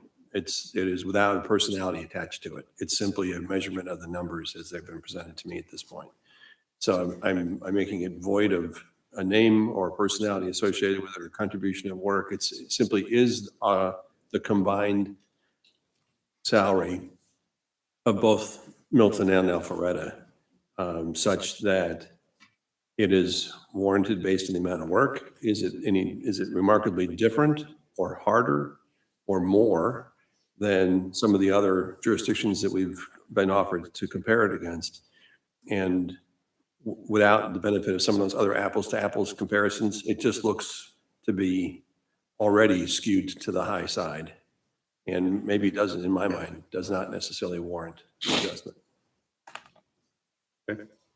And I might add too, and depending on what council does now, there's also an opportunity later to look at something, since we are sharing courts and whatnot, there's an opportunity to adjust this later too.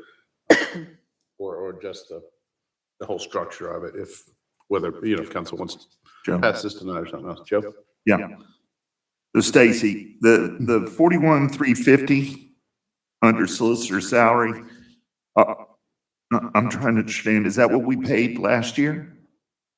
What does that salary represent? That represents the average number of cases. Hold on just a moment. But is that, what's the period of time? It's a whole year of court sessions and monthly stipend. So if we're basing that on the $400 a month, you subtract 4,800 from that, and then you divide what's left by 425. That's 86 cases. That's 86 court sessions. 86 court sessions, and that's correct? That's correct. Okay. Well, I don't know. To me, it sounds like we're getting a bargain. So moving towards what you're suggesting, we adjust, keeping the stipend the same and upping the per session price to 500. Is that what you're suggesting? That's what I'm suggesting. That sounds good. Okay, anybody else? Rick? The number per year, I know last year, was that a lower year? Is this like an average? Did you go back to look to a Typical non-COVID year, kind of how That's many correct. court cases we have? We typically have 4 court sessions, just general court sessions a month, every Monday, and then 1 trial, right? Fridays. One, never mind, Scott's not looking. I believe it's 1 trial court, 1 trial per month. yes, on Friday. Okay. Quick question. So What other employees, is this the only one that comes before council? This solicitor, I mean, so this scale that we're using, Alpharetta, as the, kind of our benchmark, does it impact other employees? Well, the Are other we one sharing is other employees with Alpharetta? just the court clerk. The court clerk and the solicitor? Okay. We don't really share the solicitor. She just happens Yeah, to contract with yeah. both of us, but we do share the court clerk under the IGA. Okay. So they pay, Alpharetta pays the court solicitor directly for her work with Alpharetta. Yes. Just like we Yes, do. it doesn't go through an IGA or anything like that. They're contractors. Yeah. She's Exactly. yes, a 1099 employee for Alpharetta, and she's actually a Any part-time watching employee for this? Milton. Professional courtesy, I won't get involved in discussion. Okay. All right. I'm going to open up for a motion if there's no other discussion. Mayor, I move that we approve agenda item number 21-372. Second. Okay, I have a motion for approval from Councilmember Longoria with a second from Councilmember Jameson. Any discussion? All in favor, please say aye. Aye. Any opposed? I'm sorry. Okay, that passes unanimous. There was one I'm nay. sorry. One opposed. One nay. Oh, I'm sorry. I'm sorry. And I believe I asked if there was no public comment. I closed the, There's not any, right? okay, make sure I close that. Okay, so that passes 6-1. All right, thank you. Would the city clerk please send the next item? Consideration of a waiver of conflict regarding Gerard and Davis LLP's representation of the city of Milton in relation to an intergovernmental agreement between the city of Milton and the city of Roswell pertaining to Roswell fueling at Milton's Fire Station 41. It's agenda item number 21373. Mr. Ken Gerard. Mr. Mayor, members of the council, forgive me for having to bring this to you. We do this out of an abundance of caution. We have an agreement that we have been tasked to work on behalf of the city of Milton that will allow Roswell to fuel one of its fire trucks at a Milton fire station, and then we will then invoice Roswell for the amount of that fuel. This has not come to you yet. It'll come to you in January, we believe. Roswell's working on it as well. However, obviously, I represent Milton, and we have a representation relationship with Roswell. And so therefore, since we have those two attorney-client relationships, I do need to come and ask your permission to be able to work on this.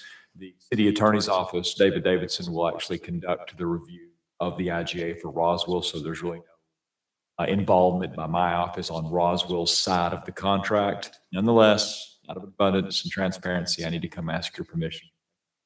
Okay. I make a motion. Yep, unless there's any questions, but I think it's pretty obvious. Okay. Mr. Mayor, I make a motion that we approve agenda item. You know what? Stop. My bad. Do we have any public comment? We do not, Mayor. All right, I'll close the hearing now.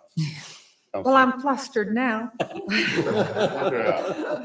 Mr. Mayor, I make a motion that we approve agenda item number 21373. Second. Okay, I have a motion for approval from Councilmember Cookley with a second from Councilmember Longoria. All in favor, please say aye. Aye. That's unanimous. Okay. Clerk, please call the next item. Mayor, that item is consideration of the issuance of an alcohol beverage license to the Nest Cafe LLC at 1845 Heritage Walk in Milton. It's agenda item number 21369. Miss Bernadette Harville. Mayor and council, we are back before you this evening for a vote on the Nest Cafe alcohol beverage license for consumption on premise of wine and Sunday sales. Okay. And are there any other questions? I know we've discussed this and we had no public comment on it. Is there any other questions on this? Not? I'll open up for a motion. Mayor, I'd like to make a motion to approve agenda item number 21-369. Second. Okay, I have a motion from Councilmember Bentley with a second from Councilmember Longoria. All in favor, please say aye. Aye. Okay, that passes unanimous. Amy, please send the next item. It's consideration of the issuance of an alcohol beverage license to Iron Horse Golf Club LLC at 3430 Highway 9 In Milton, it's agenda item number 21370. Ms. Bernadette Harple. This is for the Iron Horse Golf Club in the Crooked Creek subdivision. Again, the applicant is in compliance, applying for consumption on premises of wine, malt beverages, and distilled spirits with Sunday sales and an alcoholic beverage catering license. Okay. Any questions for Bernadette? I don't believe we had any public comment in the prior, so I'll open up for a motion. Mayor, I move that we approve agenda item number 21-370. Do I have a second? Second. I have a motion for approval from Councilmember Longoria with a second from Councilmember Moore. All in favor, please say aye. Aye. That's unanimous. All right. You could please call the next item. Mayor, that item is consideration of a resolution by the City Council of the City of Milton requesting the local delegation representing the Milton to draft and sponsor local legislation amending the charter for the City of Milton to modify certain local homestead tax exemptions. It's agenda item number 21374. Bernadette? Good evening again. We are here this evening to discuss a resolution that will request the local delegation representing Milton to draft and sponsor legislation to amend the city's charter as it relates to senior homestead exemptions. The first step in the process is a multi-step process, so if it is successful, it will ultimately change the homestead exemptions offered to Milton seniors. First, we will review a little background information, including a reminder of the exemptions offered in the neighboring jurisdictions. Then we will discuss recommendations that staff have put together based on council feedback. And finally, we will go over the potential financial impact of these changes. And I'll be happy to take any questions you have throughout the presentation, and we'll stop at the end as well for any final questions. Back in August, during the millage rate hearings, council directed staff to compare Milton's current homestead exemptions to neighboring jurisdictions. Staff brought back that information to council at the October work session. Tonight, you have before you a resolution that includes recommendations based on that feedback received in October. Again, changing Milton's homestead exemptions is a multi-step process. We are here in the initial phase. If the resolution is approved, it will be forwarded to Milton's local delegation to be included on the agenda of the next legislative session. If the General Assembly approves that motion, the Milton voters will then have the opportunity to vote on a referendum, and ultimately, if all steps succeed, Milton will adopt changes to the charter to reflect the new homestead exemptions. Just a reminder, property owners must own and occupy a residence as of January 1st of the given tax year to be eligible for any homestead exemptions. Parcels of land that do not have a primary residence do not qualify. All of the data we have to project future impacts are based on 2021's current applications. We do not have a way to determine those who may qualify in the future. And finally, Milton's debt service payment schedule is fixed, so any change to the exemptions that apply to the bond millage rate will impact the rate for other property owners in order for the city to collect necessary taxes to offset the debt service payments due in that given year. Just as a reminder, this is the slide that staff presented to council in the October work session. You can see that Milton has one of the most generous homestead exemption programs in North Fulton. We use this to base our decisions on. On this next slide, you can see the current column shows Milton's exemptions as they exist today, and the proposed column reflects the changes included in the resolution before you. The basic homestead exemption for all qualifying property owners, regardless of age or income, will not be changing based on the feedback we received from council in October. Staff has proposed combining the senior basic exemption with the senior additional exemption. If approved, the income qualification will be removed for all seniors 65 and older, and they will each receive $25,000 in exemptions that will apply now to both the maintenance and operating side and the bond millage rate. I have financial impact information for you in a moment, so I'm just going to go through all of them first, and then we'll come back to that.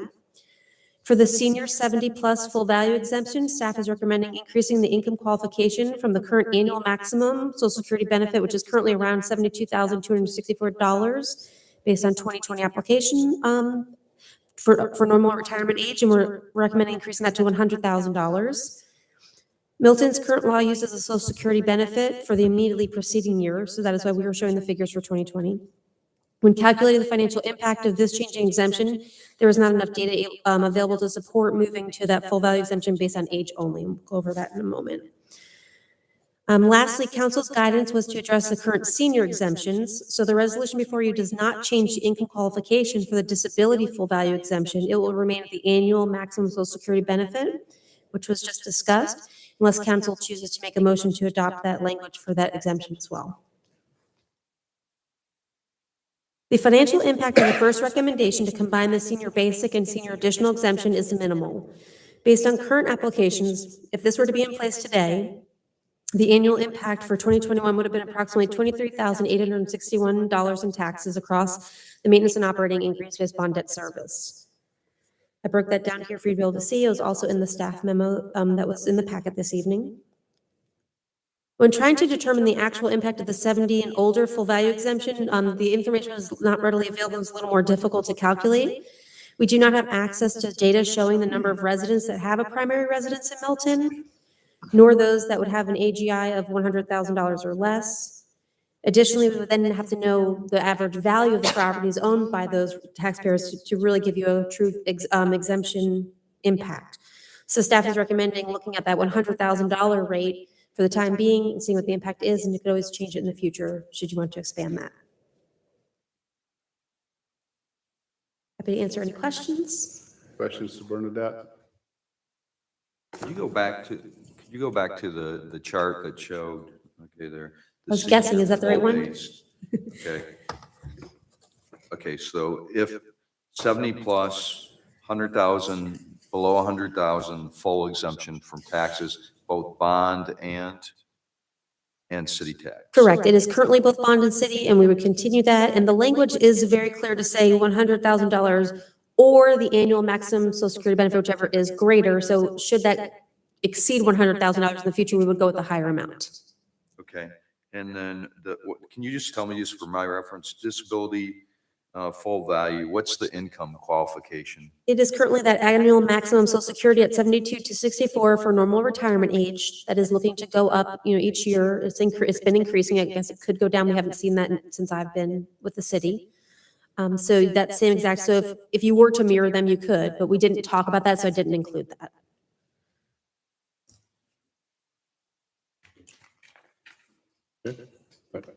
Anybody else? I just have a comment. Thank you, Bernadette, for working and carrying through on this. I know it came up in August, so very much appreciated. Good to see you. Yeah, absolutely. Definitely, I think, full council wanted to look into this and help all we can. Do we have any public comment? We do not, Mayor. Okay, I'll close the hearing. Is there any other comments? Okay, I'll open up for a motion. Mayor, I'd like to make a motion to approve agenda item number 21-374. Second. Okay, I have a motion by Councilmember Bentley with a second from Councilmember Longoria. All in favor, please say aye. Aye. That's unanimous. And now, Tammy, you can sound the next item. Mayor, that next item is consideration of a resolution to enact an emergency moratorium on the acceptance of new alcohol applications for breweries, microbreweries, distilleries, microdistilleries, and consumption on premises other than incidental service, BYOB, farm wineries, golf courses, hotels, special event facilities, or eating establishments, and acceptance of application for development permits, building permits, rezoning modifications, variances, use permits, warrants, or any other permit provided in the zoning ordinance for use of property for craft beer and/or wine markets, limited tap establishments, limited service restaurants and consumption on premises other than incidental service, BYOB, farm wineries, golf courses, hotels, special event facilities, or eating establishments in the city of Milton.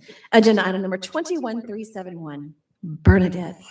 So for the grand finale, this is our belt and suspenders approach to ensuring that staff has the time needed to address the concerns that came out of the joint work session with council and the planning commission. And I'm happy to answer any questions you may have based on the presentation earlier this evening. Yeah, I don't think that description was detailed enough. Can we just add a little bit to that? I really appreciate Paul Fricke's time on this. It was a lot of back and forth. Okay. Any other questions or comments? All right, I'll open up for a motion. Mayor, I move that we approve agenda item 21-371. Second. Okay, I have a motion from Councilmember Longoria, his last for the night, and Oh, I got one more. oh, I got you. And a second from Councilmember Cookerly or approval. All in favor, please say aye. Aye. Thank you very much. That's unanimous. Thank you. All right. it's ending. Oh, my goodness. Not yet. I know, I'm just getting ready. I've got I a might whole speech cry. to read and we're gonna hang out. Just go ahead. I do want to just sincerely say thank you. Thank you to you, those of you that are still here tonight, Adam and Robin. Thank you for your commitment and time and all the help and involvement that you have already done and continue to do so in the city of Milton. And Adam, the same thing. And for future, I'm sure you're going to be around for involved future too. So thank you both for being here. A sincere thanks to all my fellow council and all of our staff. And just it's been real. So.